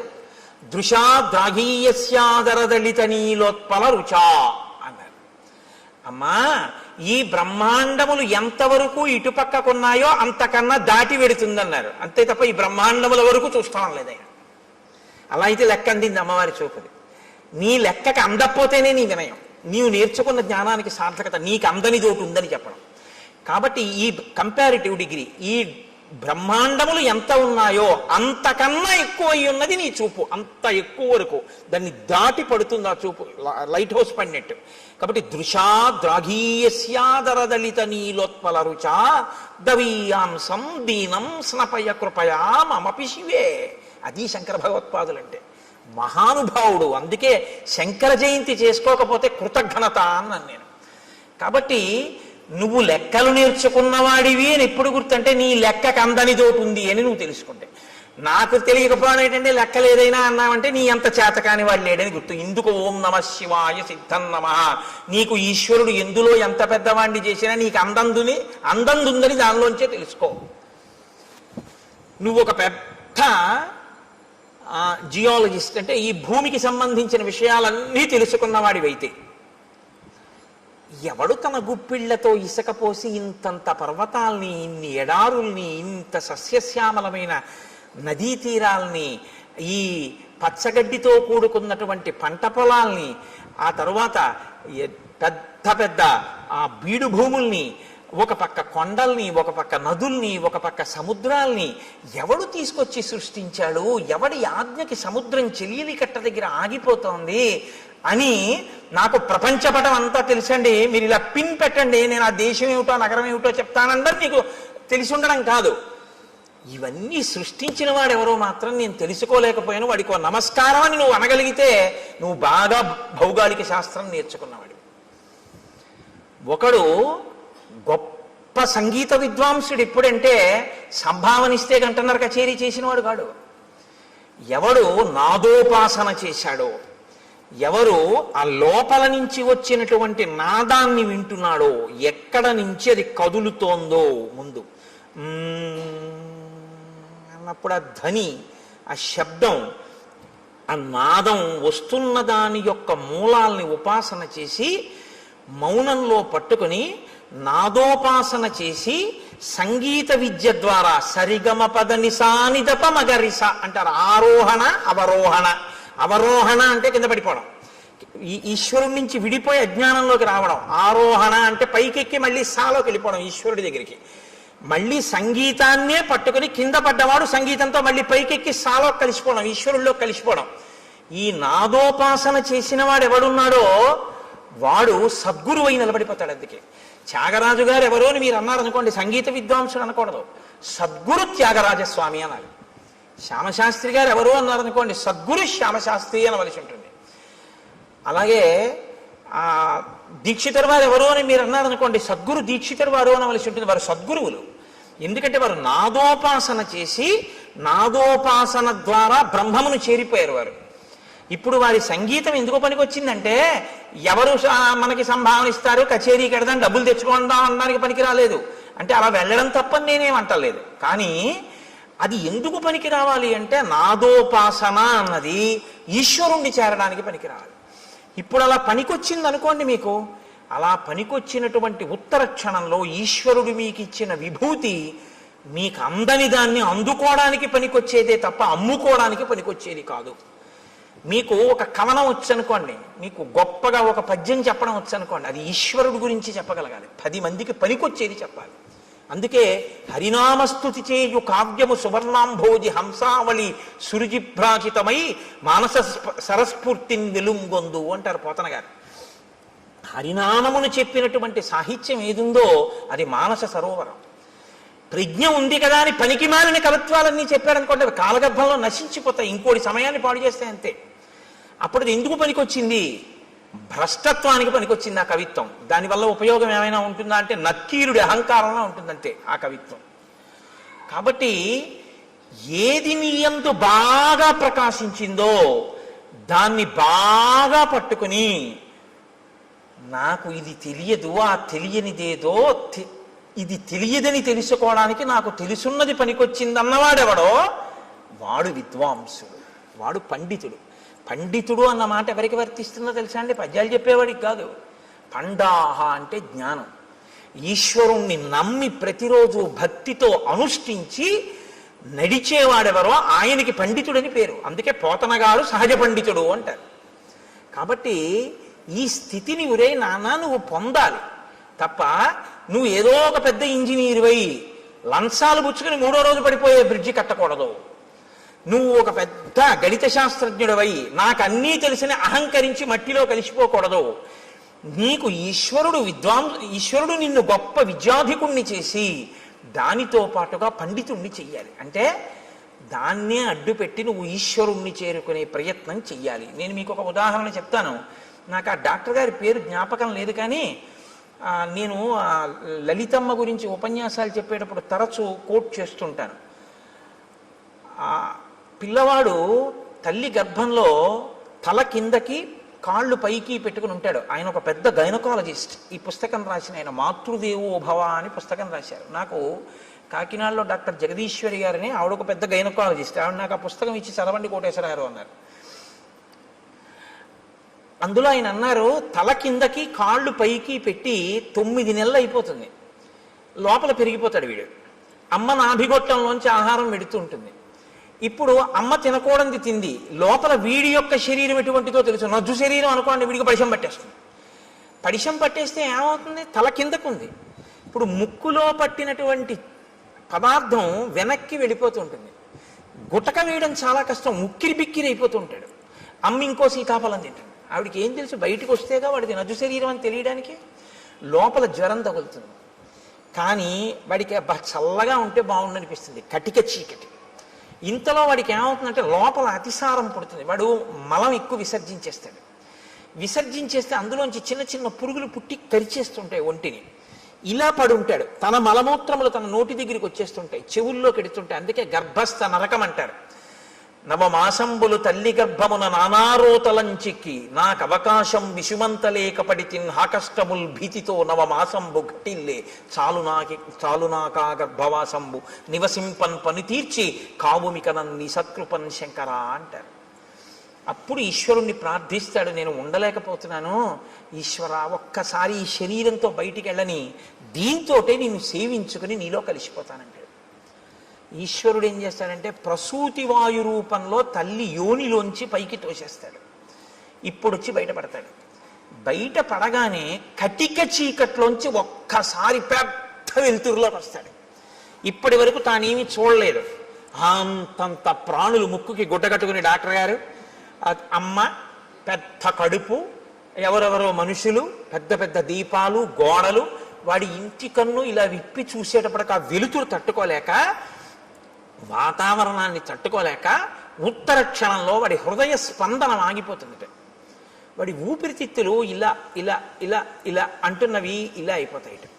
జీర్ణ వ్యవస్థ ఇలా సంకోచించిపోయి వాడి శరీరంలో ఉన్న మలమంతా గడ్డకట్టి వాడి ప్రాణోత్క్రమణం అయ్యే స్థితి వస్తుంది. వస్తే ప్రపంచంలో ఇప్పటి వరకు ఎక్కడా తయారు కానటువంటి పదార్థం, నా కడుపున పుట్టిన బిడ్డ అని అమ్మవాడిని చూసుకుని మురిసిపోతుంది. అమ్మ మురిసిపోయి తన స్తన్యాన్ని తీసి వాడి నోట్లో పెట్టగానే ఎలా ఊరుతుందో ప్రపంచంలో ఎవ్వరికీ తెలియదు. కోలోస్ట్రం అనబడేటటువంటి ఒక పసుపచ్చటి జిగురు పదార్థం అమ్మ స్తన్యంలోంచి కొడుకు నోట్లోకి ఎడుతుంది. దాన్ని చప్పరిస్తాడు అంతే. ఊపిరితిత్తులు పనిచేసి, గుండె పనిచేసి, జీర్ణావయం పనిచేసి నల్లటి మలం విసర్జించగలిగిన శక్తి వస్తుంది. వచ్చి పిల్లాడు బతుకుతాడు.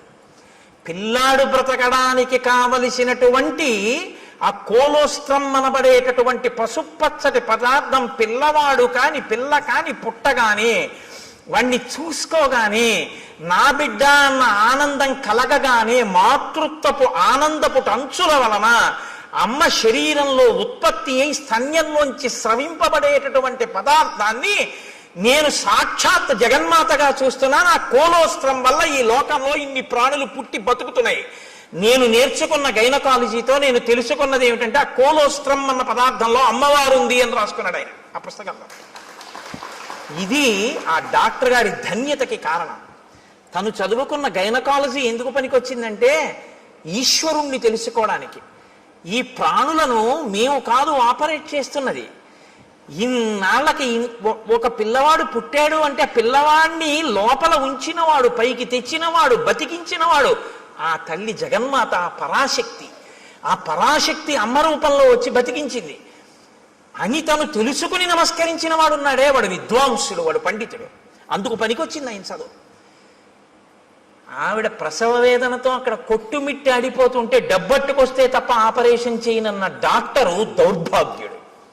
వాడి చదువు ఎందుకు పనికొచ్చినట్టు? ఏం భయమా? రామాయణం చెప్పడానికి భయం ఏంటండి? నేను రామాయణం చెప్తున్నాను కదా. కాబట్టి నీ కొడుకు అలా కాకూడదు, నీ కూతురు అలా కాకూడదు అనుకుంటే ఒక్క డాక్టర్ అవ్వాలని కోరుకోకు. ఈ తత్వం తెలుసుకుని ఈశ్వరుడి యొక్క అనుగ్రహాన్ని చూసి ఇంకొక పిల్లాన్ని నేను అలా దర్శనం చేస్తున్నానని అర్ధరాత్రి కూడా సంతోషంగా వచ్చి 5 పైసలు అక్కర్లేదమ్మా, నీ మాతృత్వం చాలు నాకు పరాశక్తి దర్శనమని పురుడు పోయగలిగినటువంటి డాక్టర్ కావాలని కోరుకుని రాయించు పలకలో. అందుకని ఏది చదవాలన్నా ఓం నమ శివాయ సిద్ధం నమః మంగళప్రదమైన చదువు కావాలి అని మనం కోరుకుంటాం. లేకపోతే ఏమవుతుందో తెలుసా అండి? దీని రెండో కోణం అహంకారం. ప్రతిదానికి అహంకారమే. ప్రతి చిన్న విషయానికి అహంకరించడానికి ఏదైనా కనపడుతుంది. అహంకారం పోగొట్టుకోవడానికి ఏమీ ఉండదు. నేనెంతటి వాడినండి అనడం చాలా కష్టం. నేను ఇంతటి వాడినండి అనడానికి ఏదో ఒకటి చెప్పచ్చు కదండి. ఏదో ఒకటి చెప్పచ్చు ఇంతటి వాడిని అనడానికి. ఈ సోమస్య శక్రస్య సూర్యస్య చ యథావపు, అటువంటి అందమైన శరీరం ఉన్నవాడిని, అంత అందమైన శరీరం ఈశ్వరుడిస్తే ఇలా ఎందుకు అయ్యావు? అలా అందంగా నువ్వు కనబడితే చాలు ఎదుటివాడి కంటికి కలిగినటువంటి బాధ తీరుతుంది. నిన్ను చూస్తే చాలా ఎంత అందంగా ఉన్నాడు అని. కానీ ఆయన ఏం చేసేవాడంటే చాలా చిత్ర విచిత్రమైన భయంకరమైనటువంటి వేషములలోకి మారేవాడు. కామరూపి కాబట్టి ఎవరూ ఊహించనంత ఘోరాతి ఘోరమైన రూపాన్ని తాను తీసుకుని ఈశ్వరుడిచ్చిన అందమైన రూపాన్ని వదిలిపెట్టి ఘోర రూపాలతో అరణ్యంలో ప్రాణులకు అకస్మాత్తుగా కనపడి వాళ్ళు భయపడిపోయి విహ్వలులై పడిపోతే, మరణిస్తే, బాధపడితే తను సంతోషించేవాడు. ఇది రాక్షస ప్రవృత్తి. పైకి అందం ఉండడం గొప్ప కాదు, లోపల అందం ఉండడం గొప్ప. పైకి అందం లేకపోవడం తప్పు కాదు, లోపల అందం ఉండడం గొప్ప. నా మాట బాగా పట్టుకున్నారో లేదో మీరు? యథాలాపంగా తీసుకున్నారో? పైకి అందం ఉండడం కాదు గొప్ప, లోపల అందం ఉండడం గొప్ప. పైకి అందం ఉండకపోవడం గొప్ప తప్పు కాదు, లోపల అందం ఉండడమే గొప్ప. చంద్రశేఖర పరమాచార్య స్వామి వారు ఇలా వెళ్ళిపోతున్నారు అనుకోండి, ఏమిటి ఆయన లోటో షూ వేసుకుంటారా, లేకపోతే విమల్ సూట్ వేసుకుంటారా, లేకపోతే ఆయన పెద్ద టై కట్టుకుంటారా, లేకపోతే ఫెయిర్ అండ్ లవ్లీ రాసుకుంటారా? ఆయన ఏముండవు. పాదచారి అయి ఓ కాషాయ వస్త్రం కట్టుకుని ఇలా తలమించి వేసుకుని, ఇంత విభూతి పుండ్రాలు పెట్టుకుని, ఇంత బొట్టు, అది కూడా గుండ్రంగా కూడా ఉండదు, అద్దుకున్నట్టు పెట్టేసుకుని, చేతిలో ఓ సత్యదండం పట్టుకుని, ఆయన ఓ కమండలం పట్టుకుని గబ్బ గబ్బ గబ్బ గబ్బ నడిచి వెళ్ళిపోతుంటారు.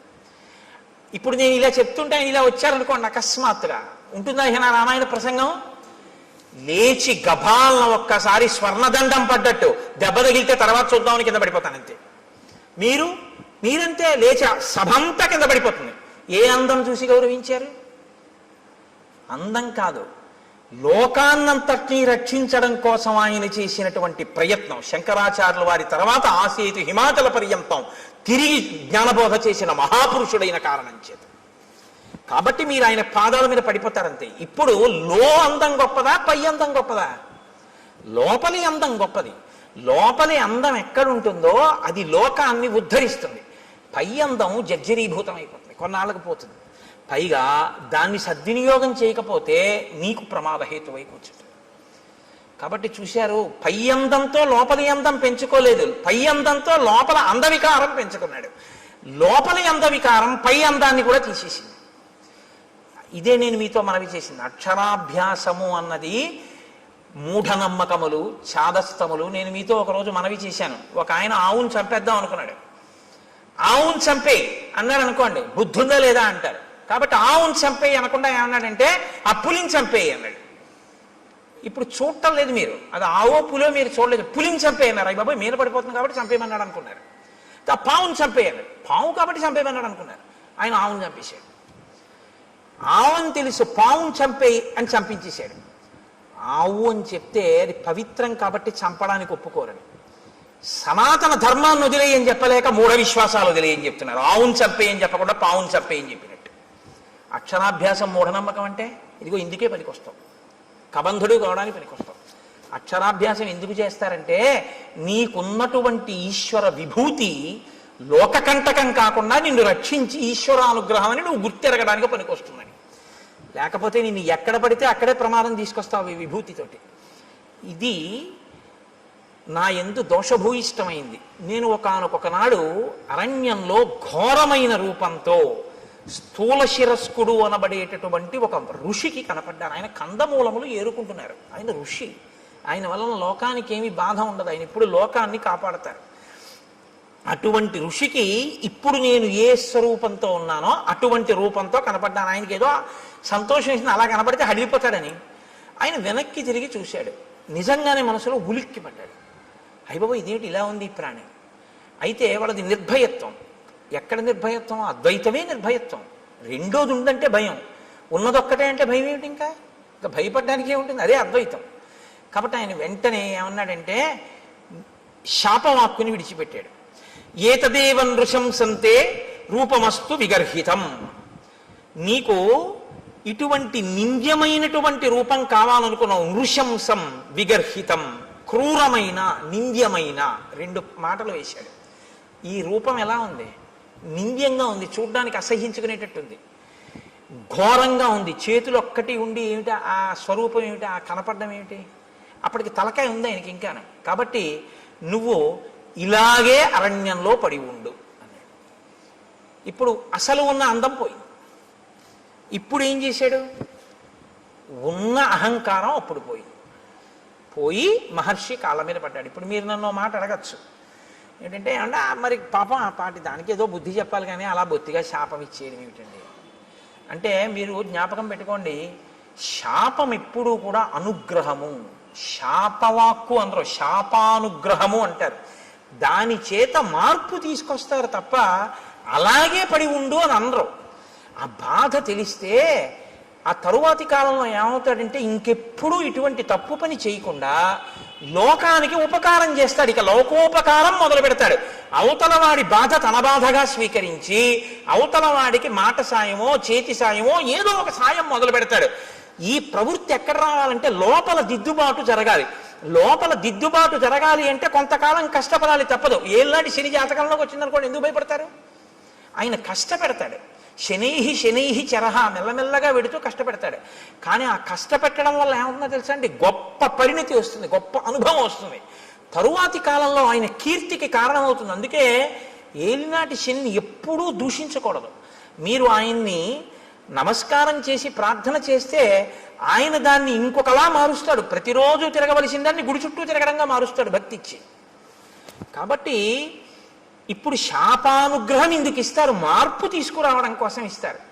వెంటనే తనకు అర్థమైంది, అయ్య బాబోయ్ ఇలా ఉండడమా, పడ్డాడు మహర్షి కాళ్ళ మీద. ఇప్పుడు పడి అన్నాడు, ఎప్పుడు నాకు ఈ శాప విమోచనం అని అడిగాడు. అయితే మారేవు కదా, ఇప్పుడే అన్నారు అనుకోండి, ఆ బుద్ధి మళ్ళీ మారిపోతుంది. అందులో ఆ బాధ ఏమిటో తెలియాలి. ఆయన అన్నాడు, యదాచిత్వా భుజౌ రామ త్వాం దహే ద్విజనే వనే తదాత్వం ప్రాప్స్యసే రూపం స్వమేవ విపులం శుభం. నీవు అరణ్యంలో పడి ఉండి ప్రాణుల్ని తింటుంటే ఒకానొకప్పుడు రామచంద్రమూర్తి అరణ్యంలోకి వచ్చి నీ భుజములను తెగనరుకుతారు. ఆ తెగనరికి అరణ్యంలో నిన్ను కాల్చేస్తారు. ఎందుకంటే ఆ ప్రాణి అలా ఉండిపోవడానికి వీల్లేదుగా, కాల్చబడాలి. సంస్కారం రాముడి దగ్గర ఉన్న గొప్పతనం అదే. మీతో నేను మనవి చేశా. అంత్యేష్టి సంస్కారం చేస్తాడు ఆయన. ప్రాణిని కాల్చేస్తాడు. అంటే చనిపోయినటువంటి ప్రాణిని అలా వదిలిపెట్టి వెళ్ళిపోడు, దానికి అంత్యేష్టి చేస్తాడు. పొద్దున్నే భోజనం చేస్తూ గోపాలకృష్ణ గారు నేను దాని గురించే కాసేపు ముచ్చటించాం. అలా ఎందుకు చేస్తాడండి రాముడు అని నేను ఏదో ప్రశ్న వేస్తే చెప్తున్నాను. ప్రతి ప్రాణికి కూడా దేవతలు ఆవహించి ఉంటారు. పాణి చెయ్యి ఉందనుకోండి ఇంద్రుడు ఉంటాడు, వాక్కు అగ్నిహోత్రం ఉంటుంది, కన్ను సూర్యుడు ఉంటాడు.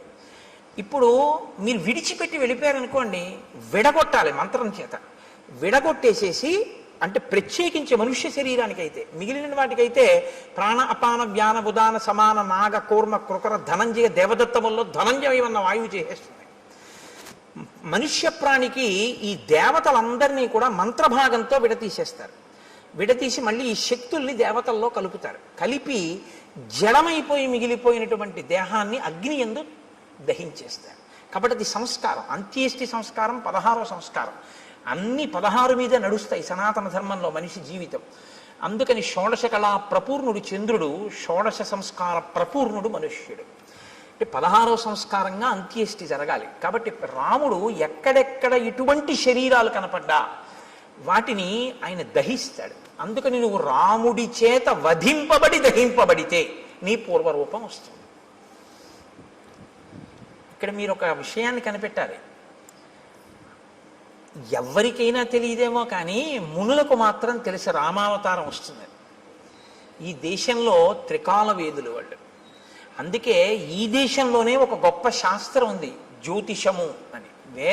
వేద పురుషునికి జ్యోతిషము నేత్రస్థానంలో ఉంటుంది, వేదాంగము అని. అంటే ఇప్పుడు కళ్ళు లేనివాడు ఉన్నాడు అనుకోండి, మీరు గుళ్ళోకి తీసుకొచ్చి విగ్రహం దగ్గరికి తీసుకెళ్ళి ఇదిగో ముట్టుకో, ఇది గణపతి, ఇదిగో ఇలా ముట్టుకో తొండం అన్నారనుకోండి, ఆయన చూసి ఓహో అంటాడు. అదిగో అవే ధ్వజస్తంభకు చిరుగంటలు అన్నారనుకోండి, ఆయన చూడగలరా? అదే శిఖ గోపురం అన్నారనుకోండి, ఆయన చూడలేడు, మీరు గోపురం ఎక్కించలేరు. దూరంగా ఉన్నది చూడడానికి కన్ను పనికి వస్తుంది, కాలంలో వచ్చేదాన్ని లెక్క కట్టడానికి జ్యోతిషం పనికి వస్తుంది. అందుకని వేద పురుషుడికి నేత్రస్థానంలో ఉంటుంది జ్యోతిష శాస్త్రం వేదాంగంగా. కాబట్టి మహర్షులు త్రికాల వేదులు, వాళ్ళకి అన్నీ తెలుసు ఏం జరగబోతోందో. కాబట్టి వాళ్ళు రాబోయే రామావతారాన్ని లెక్కలోకి తీసుకున్నాడు ఆయన. తీసుకుని రామావతారం వచ్చి రాముడు అడవికి వచ్చాక రాముడి చేతిలో నీ చేతులు ఖండింపబడి నీ దేహము దహింపబడితే నీకు మళ్ళీ యథారూపం వస్తుంది. కాబట్టి రామ ఇందుకు నేను సంతోషించాను, నా చేతులు నరికేవాడు వచ్చాడని. ఎవడో నరికాడా? రాముడే నరికాడా? అందుకు అడిగాను. కాబట్టి రామ నేను ఎవరు పూర్వం అంటే శ్రియోమాం మధ్యమం పుత్రం ధనుం నామ్నాచ దానవం ఇంద్రకోపాదిదం రూపం ప్రాప్తమేవం రణాజిరే. నేను శ్రీ అనబడేటటువంటి వాని యొక్క మధ్యమ పుత్రుడైన ధనువు అనబడేటటువంటి పేరున్నవాడిని. నాకు స్థూల శిరస్కుడు అనబడేటటువంటి ఋషి శపిస్తే నేను అక్కడతో ఊరుకోలేదు. ఆ రూపం వచ్చే లోపల నేను బ్రహ్మగారి గురించి ఘోరమైన తపస్సు చేశాను. బ్రహ్మగారు ప్రత్యక్షమై అన్నాడు, దీర్ఘాయుష్మాన్ భవ అన్నాడు. అని ఆయన వెళ్ళిపోయాడు. వెళ్ళిపోయిన తర్వాత నా అహంకారం ఏమైందో తెలుసా? నేను దీర్ఘాయుష్మంతుడిని, నన్ను ఇంద్రుడు ఏం చేస్తాడు? ఇంద్రుడి మీదకి యుద్ధానికి వెళ్ళాను. వెళ్తే ఇంద్రుడు ఏం చేశాడో తెలుసా? ఆయన ఒక చమత్కారమైనటువంటి మనిషి. ఆయన ఏం చేశాడంటే, ఒక్కసారి నా తలకాయని తన వజ్రాయుధం పెట్టి ఓ దెబ్బ కొట్టి ఈ తలకాయని కడుపులోకి దింపేశాడు. నా 2 కాళ్ళని పొట్టలోకి తోసేశాడు. తోసేస్తే తలకాయ లేదు, కాళ్ళు లేవు, మనిషిని మాత్రం బతికున్నాను. పైగా అన్నాడు తోసేసి, పితామహవచ సత్యం తదస్థితి మమాబ్రవీత్. పితామహుడైన బ్రహ్మగారు నీకు దీర్ఘాయుష్ ఇచ్చాడు, చంపేను పడుండన్నాడు. అప్పుడు నేనన్నాను, అయ్య బాబోయ్, పితామహుడు ఇచ్చాడు వరం బానే ఉంది, అహంకారంతో నేనేదో సాధించాననుకున్నవి ఇలాగే వస్తాయి తిరిగి. కాబట్టి వినయంతో చేసినవి, భక్తితో చేసినవి ఉద్ధరిస్తాయి, కానీ అహంకృతితో చేసినవి పనికొచ్చేవి కావు. చిట్ట చివరికి వచ్చి ఇలాగే కట్టి కుడుపుతాయి. కాబట్టి నేనన్నాను, నాకు పితామహుడు దీర్ఘాయుష్మంతుడు అన్నాడు నిజమే, కడుపుకి ఆకలోటి ధర్మం కదా ప్రాణికి. ఇప్పుడు నాకు తలకాయ లేదుగా, కాబట్టి నోరు లేదుగా, కానీ కడుపు ఉందిగా, తినాలిగా. వెళదామంటే కాళ్ళు లేవుగా, ఏం తిని బతకను అని అడిగాను. అడిగితే ఆయన ఏం చేశాడో తెలుసా? ఏవముక్తస్తు మే శక్రో బాహు యోజనమాయతౌ ప్రాదాదాస్యంచమే కుక్షౌ తీక్షణ దంస్త్రం అకల్పయత్. నాకు పెద్ద పెద్ద కోరలు పెట్టి, నా గుండెల దగ్గర కన్ను పెట్టి, నాకు యోజనమంత పొడుగైన చేతులు ఇచ్చి, నువ్వు బతకవలసింది దీర్ఘాయుష్మంతుడవై బతికుండడానికే తప్ప అంతకన్నా ఎందుకురా నువ్వు బతికుండి నువ్వేం చేయాలి లోకానికి? అని నీ చేతులతో తడువుకు తింటుండు పడుండు అన్నాడు. అంటే దారుణమైన జన్మ ఏదో తెలుసా అండి? తినడానికి బతికే జన్మ కదండి. ఇప్పుడు అంతిమంగా తీర్పు ఎక్కడికి వచ్చింది? ఆయన దీర్ఘాయుష్మంతుడు దేనికి? తింటాడు, బతుకుతాడు. ఎందుకు బతుకుతాడు? తినడానికి బతుకుతాడు, అంతే. ఎక్కడికి వెళ్ళడం, ఏమీ చెయ్యడు. ఈశ్వరుడి గురించి ఏమీ తెలుసుకోక్కర్లేదు, ఓపిక ఉన్నా ఏమీ చేయక్కర్లేదు.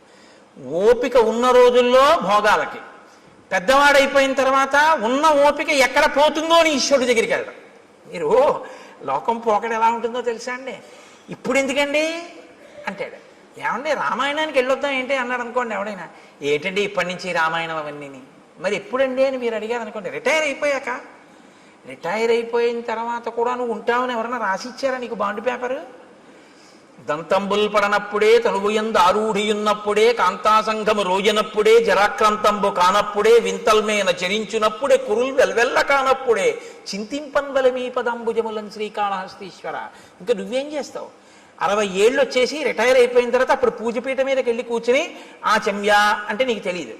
ఓ గుళ్ళోకి వెళ్ళి మంత్రపుష్పానికి ముందు నీళ్ళు వస్తే తీర్థం కింద గుచ్చేసుకుంటూ ఉంటాడు లోపలికి. ఎందుకంటే మంత్రపుష్పం ముందు చేయగడుక్కోమని వేశారు చేతిలో, ఆయనకి తెలియదు. అప్పుడు మళ్ళీ అర్చక స్వామి అయ్యో అయ్యో తాగేకండి అయ్యాలాగా తీర్థం గారు చేయగడుక్కోండి అంటే అప్పుడు ఆ చేతి నీళ్లు తీసుకెళ్ళి ఆయన పళ్ళల్లోనే కడిగేస్తాడు. అంటే అదో వాష్ బేసిన్ అనుకుంటాడు. అమ్మ బాబు నా అదృష్టం రా, ఇలాంటి భక్తుడు వచ్చాడు ఇవ్వాలని ఆయన అనుకోవాలి. లేరని మీరు అనుకుంటున్నారా? ఎక్కడిది ఈ అజ్ఞానం? ఓపికండగా ఆర్జించడానికి తినడానికి తప్ప ఈశ్వరుడు గురించి తెలుసుకోవడానికి పనికి రాలేదు. ఒక్కొక్కడి జీవితం అసలు అలాగే తెల్లారిపోతుంది. అసలు ఎప్పుడు దేనికి అంటే తినడం. తింటుంటాడు అది తింటుందో రోజున. చెప్పాను కదా, అన్నం అంటే తినున్నది, మన చేత తినబడున్నది, మనని తినున్నది, 2 అర్థాలు. కాబట్టి అది తినేస్తుందో రోజు అయిపోయింది అంతే. కాబట్టి నీకు దీర్ఘాయుష్యే కదరా కావాలి. దానికి ఓ నోరు చాలు, ఆహారాన్ని చూసుకోవడానికి ఓ కన్ను చాలు, వెతుక్కు లాక్కోవడానికి ఓ 2 చేతులు చాలు. నువ్వు ఎక్కడికి వెళ్ళాలి? ఓ గుడికి వెళ్ళాలా, గోపురానికి వెళ్ళాలా? ఉంటే భయపెడతావు ఎక్కడికన్నా వెడితే. ఎందుకు నాన్న అలా పడుండు, దీర్ఘాయుష్మంతుడు అయి ఉండు. ఇప్పుడు తెలిసింది బాధ ఏమిటో. ఎందుకు చేశానా తపస్సు, ఎందుకు వెళ్ళానా ఇంద్రుడి మీదకి, ఎందుకు కనపడ్డానా ఋషికలాగా అని ఏడుస్తూ ఇన్ని వేల సంవత్సరాల నుంచి ఇక్కడ పడున్నా. అలా వస్తే తడువుకోను తిన్నాం. ఎప్పుడు నరికేస్తాడా ఈ చేతులను చూస్తూ కూర్చున్నాను రామా. ఇప్పుడు నువ్వు ఈ చేతులు నరికి ఈ ఒళ్ళు కాల్చేయి. ఎంత తొందరపడిపోయాడో తెలుసా అండి? సూర్యాస్తమయం అయిపోతోంది, అలిసిపోయిన రథాలతో వెళ్ళిపోతున్నాడు సూర్యుడు. సూర్యాస్తమయం అయితే కాల్చవు నువ్వు, ధర్మం. రామచంద్రమూర్తి చెయ్యడు అంచేసి సూర్యాస్తమయం అయితే. కాబట్టి అవ్వకుండా తొందరగా నన్ను ఒక గొయ్యి తీయించి అందులో పడేసి భూమి మీద పడుకోబెట్టి అంటించడానికి ఏం కుదరదు, అంత పెద్ద రాక్షసాకారం అది. ఇప్పుడు గోతిలో పారేసి దాని నిండా కట్టెలు పారేసి అగ్నిహోత్రం వెలిగించేస్తే నేనేం తొందరగా కాలుతాను అనుకుంటున్నావా? కదలిక లేదు కదండి, ఫ్యాట్ ఎలా డైల్యూట్ అవుతుంది? కాబట్టి ఒళ్ళంతా నీతి ముద్దలా కొవ్వు పట్టేసింది. ఇప్పుడు కొవ్వు పట్టాన కాలదు, అది అలా కాలుతూనే ఉంటుంది. అందుకే కొవ్వొత్తి తొందరగా కాలిపోతుందండి. దీపారాధనలో ఒత్తి కాలిపోయినట్టు కాలదు, అలా కొవ్వు కరుగుతూ దీపం అలా కిందకు వస్తూ ఉంటుంది. ఆ కొవ్వు అంతా కాలాలి. కాబట్టి రామ చాలాసేపు పడుతుంది నా ఒళ్ళు కాలిపోవడానికి. అందుకని తొందరగా ఓ గొయ్యి తవ్వించి తోసేసి కాల్చేయి. నాకు ఇప్పుడు ఈ శరీరంతో ఉంటే స్మృతి ఉండదు. నా అసలు శరీరం నాకు వచ్చేస్తే నాకు దివ్య స్మృతి కలుగుతుంది, ఎక్కడ ఏం జరిగిందో తెలుసుకోగలను. అప్పుడు నీ భార్యను ఎవరు అపహరించారో నేను చెప్తాను, నీకు నేను ఆ సాయం చేస్తాను. ఇత పూర్వం ఎప్పుడైనా అన్నాడండి ఇలాంటి మాటలు? ఎవడన్నా మంచిగా ఉంటే వాడిని బాధ పెట్టాడు. ఇప్పుడు అవతల వాడి బాధలో ఆ శరీరం వస్తే వెంటనే నీకో మాట సాయం చేస్తానంటున్నాడు.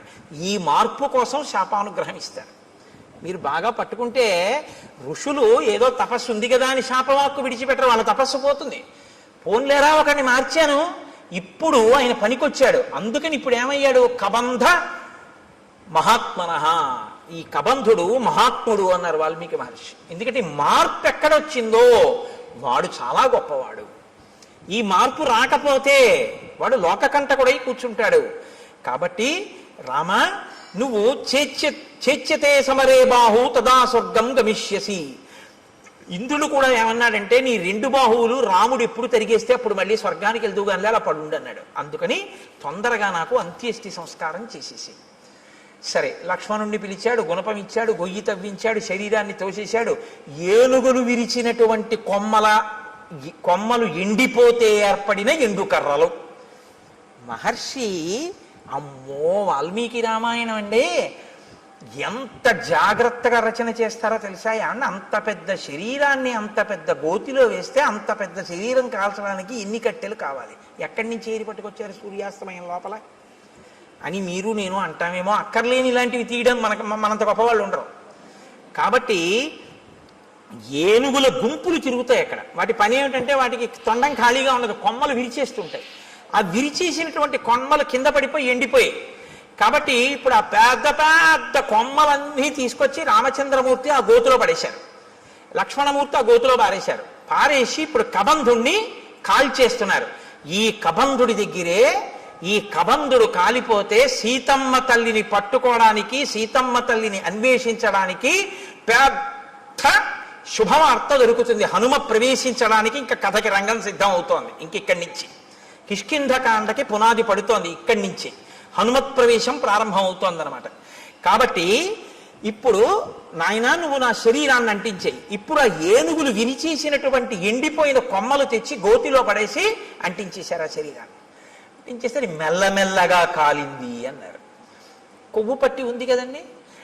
అప్పుడు కూడా హ్యూమన్ ఎనాటమీ బాగా తెలుసు అనమాట. అంటే కదలకుండా ఎక్కువ తినేస్తే కొవ్వు పట్టేస్తుంది. వాడు దీర్ఘాయుష్మంతుడు కాబట్టి హార్ట్ బ్లాక్ లేదు వాడికి. కాబట్టి ఆయనలోంచి ఇప్పుడు ఒక దివ్యమైనటువంటి స్వరూపం ఒకటి బయటికి వచ్చింది. తతశ్చితాయా వేగేన భాస్వరో విమలాంబర ఉత్పపాతాశు సంహృష్ట సర్వ ప్రత్యంగభూషణ విమానే భాస్వరే తిష్టన్ హంసయుక్తే యశస్కరే ప్రభయాచ మహాతేజ దిశో దశ విరాజయన్. దశ దిశలు వెలిగిపోయేటట్టుగా హంసలు పూంచినటువంటి రథం మీద తెల్లటి వస్త్రములు ధరించి అంగ ప్రత్యంగములన్నీ కూడా సువర్ణ మణిబయబోయినటువంటి భూషణముల చేత అలంకరింపబడినటువంటి వాడై వెలిగిపోతున్న పగిది ఒక్కసారి ఆ కబంధుడు మళ్ళీ పూర్వస్వరూపంతో ఆ రథంలో కూర్చుని కనపడ్డాడు. కనపడి ఒక్క క్షణం ఇలా కళ్ళు మూసుకుని ఆలోచించాడు. ఆలోచించి అన్నాడు, రామ, నేను ఆలోచించగా మీకు కలిగినటువంటి కష్టానికి ఒక విషయం అర్థమవుతోంది. దశాభాగగతో హీనః త్వం హి రామః సలక్ష్మణః యత్కృతే వ్యసనం ప్రాప్తం త్వయా దార ప్రదర్శనం. మీరు దుర్దశ యొక్క ఫలితాన్ని అనుభవిస్తున్నారు. అందుకే భార్య దూరం అయిపోయింది. మీ ఇద్దరికి జాడ తెలియట్లేదు. ఎంత నడుస్తున్నారో కూడా తెలియనంత దూరం నడిచి కష్టపడి వెతుకుతున్నారు. ఇప్పుడు ఇలా వెతికి తిరిగి ప్రయోజనం లేదు.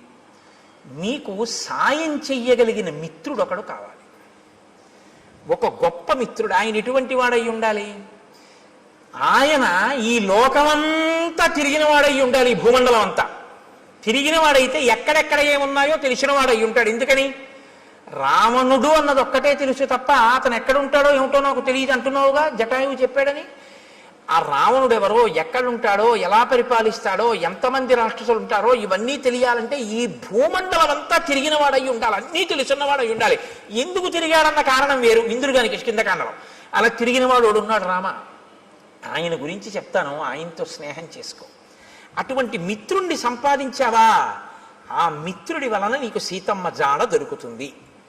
కాబట్టి తదవశ్యంతయా కార్య స సుహృత్ సుహృదాంవర. ఓ మంచి హృదయం ఉన్నటువంటి రామ, నీకొక మంచి స్నేహితుడు కావాలి. అకృత్వాహినతే సిద్ధిం అహం పశ్యామి చింతయన్. నాకు ఆలోచిస్తే అది అనిపిస్తోంది.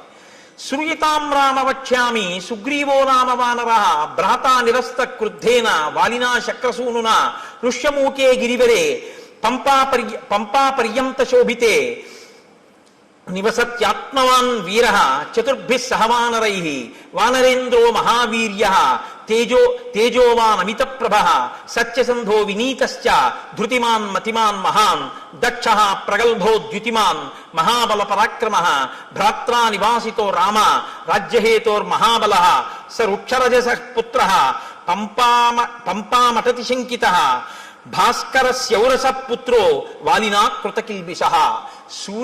సూర్య భగవానుడి యొక్క ఔరసపుత్రుడైనటువంటి సుగ్రీవుడనబడేటటువంటి ఒక వానర రాజు ఋష్యమూక పర్వత శిఖరముల మీద ఉన్నాడు. కారణాంతరముల చేత తన అన్నగారైనటువంటి వాలి చేత రాజ్యంలోంచి బయటికి వెళ్ళగొట్టబడ్డాడు. వెళ్ళగొట్టబడి నలుగురు వానరులు తన చుట్టూ సేవిస్తూ ఉండగా, అందులోనే ఉన్నారు హనుమ, నలుగురు వానరులు సేవిస్తుండగా సుగ్రీవుడు ఋష్యమూక పర్వతం మీద ఉన్నాడు. అపారమైన బలవంతుడు, ఈ భూమండలంలో ఎక్కడ ఏమున్నాయో అన్నీ తెలుసున్నవాడు. అతనితో నువ్వు అగ్నిసాక్షిగా స్నేహం చేసుకుంటే అతను దశ దిశలకి వానరములను పంపించి సీతమ్మ యొక్క జాడ కనిపెడతాడు. నువ్విలా తిరిగి తెలుసుకోక్కర్లేదు రామ. కాబట్టి ఇప్పుడు నీకు మిత్ర సహాయం అవసరమయ్యింది. అతను మహాబలపరాక్రమములు కలిగినటువంటి వాడు, గొప్ప వీర్యవంతుడు, వానరేంద్రుడు, తేజస్సున్నవాడు, సత్యసంధుడు, నీతి కలిగినటువంటి వాడు, పట్టుదల ఉన్నటువంటి వాడు, మంచి మతి కలిగినటువంటి వాడు, దక్షత కలిగినటువంటి వాడు, కాంతి కలిగినటువంటి వాడు. అటువంటి వాడితో నువ్వు స్నేహం చేసుకుంటే ఆయన నీ కార్యంలో సాయం చేస్తాడు. కాబట్టి ఆ వృక్షరజస్సు యొక్క కుమారుడైనటువంటి సుగ్రీవుడితో నువ్వు వెంటనే స్నేహం చేసుకోవడానికి ఋష్యమూక పర్వతానికి బయలుదేరు. ఆ ఋష్యమూక పర్వతం ఎక్కడుంది అంటావేమో, నీకు దారి చెప్తాను చూడు. రామాయణం ఎంత ఆప్యాయంగా ఉంటుందో తెలుసా అండి. హైదరాబాదు ఎప్పుడు ఆయన వెళ్ళలేదు. ఆయన కొడుకుని మొదటిసారి పంపిస్తున్నాడు ఉద్యోగానికి. హైదరాబాదు వెడుతున్నటువంటి కొడుకుని కంగారుగా తీసుకొచ్చి రైలు ఎక్కించడంలో ఆయనకి కట్టిన మినపరొట్టె తేవడం మర్చిపోయాడు తండ్రి. ఎప్పుడూ హైదరాబాదు వెళ్ళే అలవాటు ఉన్నటువంటి మేనమామ గారు వచ్చాడు స్టేషన్కి. ఇప్పుడు తండ్రి అంటాడు, రే నాన్న రొట్టె తేవడం మర్చిపోయాను, ఎలా తింటావు, ఎలాగా, ఎప్పటికెడుతుందో, ఎప్పటికి దిగుతావో, అది అక్కడ ఏముంటుందో ఏముండదో, నాన్న నా ప్రాణాలు నీ మీదే ఉంటాయి ఇస్మా, వెళ్ళాక ఉత్తరం రాయి అంటాడు. మేనమామ గారు అంటాడు, రే నీకేం భయం లేదు, ఇప్పుడు ట్రైన్ బయలుదేరుతుందా, బయలుదేరగానే మొదటి స్టేషను అనపర్తి, రెండో స్టేషను ద్వారపూడి, మూడో స్టేషను రాజమండ్రి వెళ్ళేటప్పటికి 8 అవుతుంది. 8 గంటలకి నువ్వు రాజమండ్రి రైల్వే స్టేషన్లో కిందకి దిగితే అక్కడ 10 నిమిషాలు ఆగుతుంది. దిగి నువ్వు చూస్తే అక్కడే మంచి అరటిపళ్ళు, చాలా చక్కటి రొట్టెలు అన్నీ అమ్ముతూ ఉంటారు. కాబట్టి నువ్వు అక్కడ నీకు కావలసిన 2 ఇడ్లీ 2 అరటిపళ్ళు అవి కొనుక్కొని చక్కగా అవి తినేసి మళ్ళీ రైలు ఎక్కి కూర్చుంటే 10 నిమిషాల కన్నా ఆగదు, గబగబా కొనేసుకో. రైల్లో కూర్చుని తినేసి మంచినీళ్ళు తాగేసి వాటర్ బాటిల్ మర్చిపోకు, ఎక్కిళ్ళు వస్తాయి. వాటర్ బాటిల్ కొనుక్కుంటే ఎక్కి పడుకున్నావు అంటే హాయిగా తెల్లమారేటప్పటికి 6 హైదరాబాద్ వెళ్ళిపోతూ ఉంటాడు. తెలుసున్నవాడు చెప్పేటప్పుడు రాజమండ్రి వస్తుంది, ద్వారపూడి వస్తుందని చెప్పడు. ఎక్కడ ఏం తినాలో, ఏం తాగాలో, ఎలా పడుకోవాలో, ఎలా వెళ్ళాలో ఎందుకు చెప్తాడంటే ఆత్మీయత అందులో కలిసిపోయి ఉంది. కలిసిపోయి ఉండడంలో అలా చెప్తాడు. కాబట్టి ఇప్పుడు చూడండి, నిజంగా మాట్లాడడంలో వాల్మీకి మహర్షి మాట్లాడించడంలో అందం చూడండి, ఇందుకుని మహాత్ముడయ్యాడు.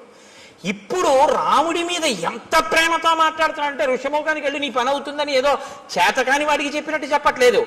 ఉపకారం చేయడంలో అంత శ్రద్ధతో చేస్తున్నాడు. మహానుభావుడి వల్ల నేను మళ్ళీ పునర్జన్మ పొందానని సంతోషిస్తున్నాడు. నాయన రామ, నువ్వు లక్ష్మణ సహితుడవై పశ్చిమ దిశగా ఇదే మార్గంలో వెడితే బోలెడన్ని చెట్లు కనపడతాయి.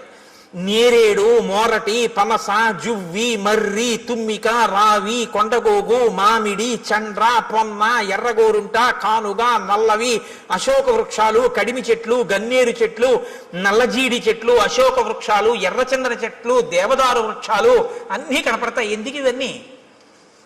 ఆప్యాయత కలిగిన మేనమామ చెప్పినట్టు చెప్పడం. వీటికి మంచి మంచి పళ్ళు ఉంటాయి. లక్ష్మణుడు ఎక్కి కోసి నీకు తెచ్చి పెట్టచ్చు, లేదా కొమ్మలు ఉంచినా కూడా అందుతాయి. అంటే కింద కొమ్మలకు కూడా అన్ని పళ్ళుంటే ఆ పళ్ళు ఎవరు కొయ్యరు. ఎంత వివరంగా మాట్లాడతాడో చూడండి. అక్కడే ఉంటుంది క్యాంటీన్. ఒకవేళ క్యాంటీన్ ఏ కారణం చేతనైనా మూసేసి ఉంటే నువ్వు కంగారు పడకవు, ఇటువైపు కట్టేస్తారు. కానీ అదే టైంలో టిఫిన్ ఎక్కువ తినేవాళ్ళు అవతల ప్లాట్ఫామ్ మీదకి వస్తారు, ఇటు చెక్కలతో క్లోజ్ చేసి అటువైపు అమ్ముతుంటాడు, అటువైపు వెళ్ళు అని చెప్తాడు. చూసారా మా మేనమామ అలా చెప్తాడు చెప్పేటప్పుడు. మీరు ఆ శ్లోకాలలో అవతలాడి ఆప్యాయత చూడాలి ఆ చెప్పడంలో. ఎంత గొప్ప రచనండి మహర్షిది. కాబట్టి లక్ష్మణుడు కొమ్మలు ఉంచి పళ్ళు కొయ్యొచ్చు, తేనె పట్ల నుంచి తేనె కారుతుంటుంది. రామ అవి మీరు తినచ్చు. అది దాటి మీరు వెడితే అక్కడ మీకు ఒక చిక్కటి వనం కనపడుతుంది. అంటే చిక్కటి వనం, చక్కటి వనం, బాగా చెట్లు దగ్గరగా ఉంటాయి. అవన్నీ పూలతో పళ్లతో నిండిపోయి ఉంటాయి. సర్వకామ ఫలాహ వృక్షాః పాదపాస్తు మధుశ్రమాః సర్వే చ ఋతవస్తత్ర వనే చైత్రరథే యథ. చైత్రరథం అంటే ఎప్పుడు అన్ని ఋతువులు ఉంటేదాన్ని చైత్రరథం అంటారు. అన్ని ఋతువులు ఉన్నట్టే అక్కడ ఎప్పుడు పళ్ళతో, తేనె పట్లతో, పువ్వులతో ఆ చెట్లన్నీ శోభాయమానంగా ఉంటాయి. అక్కడ చక్కగా మీరు తేనె తాగచ్చు, పళ్ళు తినచ్చు. అది దాటి వెళ్ళిన తరువాత మీరు పంపా సరోవర తీరానికి వెడతారు. రామ పంపా సరోవర తీరంలో ఒడ్డున ఎక్కడా కూడా అసలు గులకరాళ్ళు ఉండవు. సాధారణంగా నది ఒడ్డున అన్ని చోట్ల గులకరాళ్ళు ఉంటాయి. గులకరాళ్ళు ఉంటే ఏమిటి అని మీరు అడగచ్చు. రాముడు పాదుకలు లేకుండా నడుస్తున్నాడు, గులకరాళ్ళు ఉంటే గుచ్చుకుంటాయి కాళ్ళలో. కాబట్టి రామ పంపానది తీరంలో గులకరాళ్ళు ఉండవు. అంటే ఆయన కాళ్ళకి గుచ్చుకునేవి లేవు. ఎంత ప్రేమో చూడండి నా చెప్పడంలో. పంపానది తీరంలో గులకరాళ్ళు ఉండవు.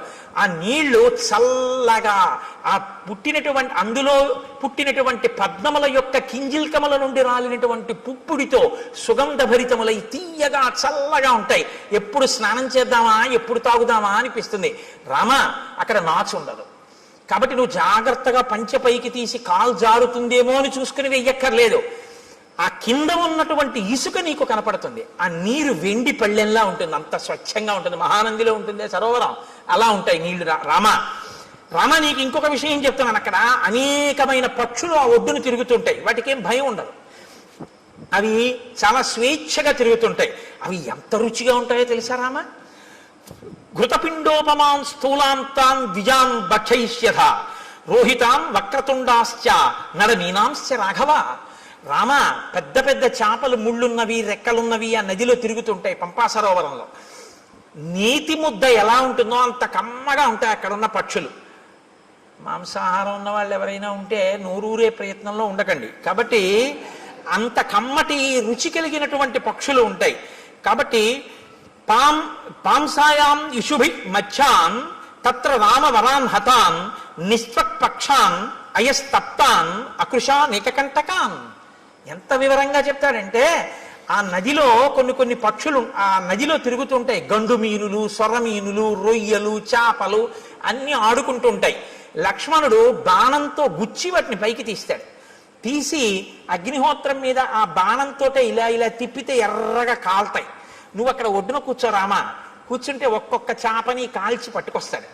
ఆ పక్షిని కొట్టి కాల్చి పచనం చేసి ఆ నీతి ముద్దలా ఉన్న పక్షి మాంసం తీసుకొచ్చి పెడతాడు. చక్కగా నువ్వు ఆ ఒడ్డున కూర్చొని కమ్మగా తిన్న తర్వాత దాహం వేస్తుంది. ఎందుకంటే నీతి ముద్దలా కదా ఉంటాయి. దాహం వేస్తే లక్ష్మణుడు ఏం చేస్తాడో తెలుసా?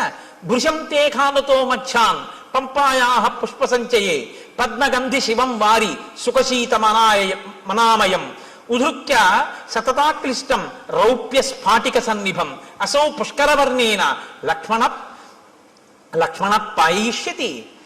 తామరాకులు ఉంటాయి రామ, ఆ తామరాకులు దొప్పగా చేసి పంపా సరోవరంలోకి ఎడతాడు లక్ష్మణుడు. ఆ నీళ్ళు ఎలా ఉంటాయో తెలుసా? వెండి రేకు బోర్లించినట్టు ఉంటాయి, తెల్లగా. అడుగునున్నటువంటి ఇసుక కనపడుతుంటుంది. దాంట్లో బోలెడన్ని పద్మాలు ఉంటాయి. పద్మాలకి కింజిల్కాలు ఉంటాయి. వాటిలోంచి ఆ పుప్పుడంతా నీటి మీద పడుతుంది. అందుకని మంచి ఏదో అన్ని రకాల పదార్థాలతోటి శివాభిషేకం చేస్తే వచ్చిన తీర్థం అన్ని రుచులు కలిసి మంచి సుగంధ ద్రవ్యాలతో సువాసనతో ఎలా ఉంటుందో అలా ఉంటాయి ఆ నీళ్లు. ఆ నీళ్లు తామరాకు దొప్పతో తెచ్చి నీకు ఇస్తాడు. నువ్వు చక్కగా ఏం చేస్తావంటే తామరాకు దొప్పతో చల్లటి నీళ్లు తాగు. సాయంకాలం వేళలో నువ్వు ఆ పంపా సరోవర ప్రాంతంలో తిరుగుతుంటే జింకలు, లేళ్లు తిరుగుతుంటాయి. చెట్లన్నీ పువ్వులు ఇట్టుకున్నాయా అన్నట్టుగా పువ్వులతో శోభిస్తుంటాయి. నీకు సీతమ్మ కనపడలేదు అన్న బెంగ నీకు తీరుతుంది. రామ, అక్కడ పుష్పమాలలు కొన్ని పడి ఉంటాయి. ఆ పుష్పమాలలు ఎన్ని సంవత్సరములైన వాడవు. ఎందుకో తెలుసా? నతాని కశ్చిన్ మాల్యాని తత్రారోపయితా నరః నచ వై మ్లానతాంయాంతి నచ సీర్యంతి రాఘవ. మతంగ మహర్షి యొక్క శిష్యులు గురువుగారికి సేవ చేయడం కోసమని అక్కడికి వచ్చి దర్భలవి సేకరిస్తున్నప్పుడు వాళ్ళ శరీరానికి కలిగినటువంటి శ్రమ వలన పుట్టినటువంటి స్వేద బిందువులు నేల మీద పడి పువ్వులై దండలయ్యాయి. ఆ దండలు ఎవరూ తీసి ధరించరు. వాళ్ళ ఆ శిష్యుల యొక్క చెమట పువ్వులైంది కాబట్టి ఆ పువ్వులు సూర్యరశ్మికి వాడవు, గాలికి ఒడిలిపోవు. అవి ఎన్ని సంవత్సరములైనా అలాగే ఉంటుంటాయి. ఆ మాలలు ఎవరు ధరించరు. నువ్వు అక్కడ మతంగ మహర్షి యొక్క ఆశ్రమం కనపడుతుంది. చాలా లోపలికి వెళ్ళడం చాలా కష్టం. గొన్నేనుగులు దాని చుట్టూ తిరుగుతూ ఉంటాయి. రామ, అక్కడే శబరి ఉంది ఇప్పుడు ఆ ఆశ్రమంలో. తేషాం గతానాం ఆద్యాపి దృశ్యతే పరిచారిణి శ్రమణీ శబరీనామ కాకుత్స చిరంజీవిని త్వాంతు ధర్మే స్థితా నిత్యం సర్వభూత నమస్కృతం దృష్ట్వా దేవోపమం రామ స్వర్గలోకం గమిష్యతి. నువ్వొక్కసారి ఆ ఆశ్రమంలోకి వెళ్ళి శబరిని చూస్తే శబరి నిన్ను చూసిన తరువాత స్వర్గలోకానికి వెళ్ళిపోతుంది. నీకోసమే ఎదురు చూస్తోంది. రామ, అక్కడ నుంచి కొంచెం ముందుకు వెడితే ఎప్పుడు ఏనుగులు తిరుగుతూ ఉంటాయి. ఆ ఏనుగులు తిరుగుతున్నటువంటి ప్రాంతానికి లోపలే మతంగ మహర్షి చేత నిర్మింపబడిన మతంగవనము అని ప్రసిద్ధికెక్కినటువంటి ఆశ్రమం ఉంది. అక్కడే పంపా సరోవరానికి తూర్పున ఋష్యమూకము అనేటటువంటి ఒక పెద్ద పర్వతం ఉంది. ఆ పర్వతం యొక్క గొప్పతనం ఏమిటో తెలుసా రామ? ఋష్యమూకస్య పంపాయా పురస్తాత్ పుష్పిత ద్రుమః సుదుఃఖారోహణో నామ శిశునాగాభిరక్షిత ఉదారో బ్రహ్మణా చైవ పూర్వకాలే వినిర్మిత శయాన పురుషో రామ తస్య శైలస్య మూర్ధని యత్ స్వప్నే లభతే విత్తం తత్ ప్రబుద్ధోదిగచ్చతి నత్వేనం విషమాచారః పాపకర్మాధిరోహతి యస్తుతం విషమాచారః పాపకర్మాధిరోహతి తత్రైవ ప్రహరంత్యేనం సుప్త ఆదాయ రాక్షసాః తత్రాపి శిశునాగానాం ఆక్రంధ శ్రూయతే మహాన్ క్రీడతాం రామ పంపాయాం మతంగారణ్యవాసినాం. ఆ ఋష్యమూక పర్వత శిఖరములున్నాయే, ఆ శిఖరము పైకి ఎక్కడం చాలా చాలా కష్టం రామ. అందుకే ఆ శిఖరానికి పేరు ఏమని పిలుస్తారో తెలుసా? దాన్ని సుదుఃఖారోహణ శిఖరము అని పిలుస్తారు. ఎక్కడం చాలా కష్టం కాబట్టి ఆ శిఖరం మీదకి ఎవరూ ఎక్కలేరు. దాని చుట్టూ ఎప్పుడు గొన్నేనుగులు తిరుగుతుంటాయి, శిశునాగములు. కాబట్టి ఆ గొన్నేనుగులు గుంపులు గుంపులుగా తిరుగుతుంటాయి. పంపా సరోవరంలో నీళ్లు తాడి ఆడుకుంటుంటాయి. ఎవరైనా శిఖరం పైకెక్కి రాత్రి నిద్రపోయినప్పుడు వాళ్ళ కల్లో ఏం కనపడుతుందో అది వాళ్ళకి దొరుకుతుంది తెల్లవారేటప్పటికి. పాపాచారం కలిగిన వాళ్ళు ఋష్యమూక పర్వతం మీదకి ఎక్కి ఉండలేరు. ఒకవేళ ఉన్నా వాళ్ళకి నిద్ర పట్టగానే రాక్షసులు వచ్చి చంపేస్తారు. కాబట్టి ఏమర్థం అవుతోంది? ఋష్యమూక పర్వతం మీద ఉన్న సుగ్రీవుడు నలుగురు వానరులు పాపాచారము కలిగిన వారు కారు. వారు పాపాచారులు అని వాలి తరిమేశాడు తప్ప వాళ్ళు నిజమునకు పాపాచారులు కారు. అటువంటి వారైతే రామా నిన్ను వాళ్ళతో సంధి చేసుకోమని చెప్పను. ఇది దాని అర్థం. కాబట్టి యత్ స్వప్నే లభతే విత్తం తత్వబుద్ధోధిగచ్చతి. రాత్రి కల్లో ఏం కనపడిందో అది తెల్లవారేటప్పటికీ ఆ కొండ మీద దొరుకుతుంది. కాబట్టి రామ ఆ పర్వత శిఖరం మీదకి వెడితే అక్కడ ఒక గొప్ప గుహ ఒకటి ఉంది. రామతస్యతు శైలస్య మహతీ శోభతే గుహ శిలాపిధానా కాకుత్స దుఃఖం చాస్యాహ ప్రవేశనం. ఆ గుహకి ఒక పెద్ద శిల అడ్డు పెట్టి ఉంటుంది. దానిలోనే సుగ్రీవుడు నలుగురు వానరులతో ఉంటాడు. ఆ గుహలోకి ప్రవేశించడం చాలా కష్టం. తస్యా వసంతి సుగ్రీవ చతుర్భి సహవానరై కదాచిత్ శిఖరే తస్య పర్వతస్యావతిష్టతే. రామ, ఆ శిశునాగములు ఆ గొన్నేనుగులున్నాయే అవి పంపా సరోవరంలోకి వచ్చి నీళ్లు తాగి పైకి చిమ్మి ఆడుకుని పెద్దగా అరుస్తుంటాయి. అవి అలా అరిచినప్పుడు వాటి యొక్క ఘీంకారములు ఆ పర్వత శిఖరం మీదకి వినపడుతుంటాయి. అప్పుడప్పుడు సుగ్రీవుడు గుహలోంచి బయటికి వచ్చి నలుగురు వానరులతో కలిసి ఆ శిఖరం మీద కూర్చుని చూస్తూ ఉంటాడు. ఇవన్నీ అక్కడే ఉన్నాడు. నిజంగా లైవ్ టెలికాస్ట్ ఇస్తారండి. మనం చదువుతుంటే అబ్బా మనం ఒక్కసారా ఋష్యమూక పర్వతం, ఆ పంపా నది, ఇంకా ఎన్ని చెప్పారో తెలుసా అండి? రామ, గుంపులుగా అడవి పందులు వస్తాయి. అడవి పందులు పంపా సరోవరంలో నీళ్లు తాగి పర్వత గుహల్లో ఆడుకుంటూ వెళ్ళి పడుకుంటాయి. పడుకున్న పెద్ద పెద్ద రంకెలు వేస్తాయి. ఆ రంకెలు ఎలా ఉంటాయో తెలుసా?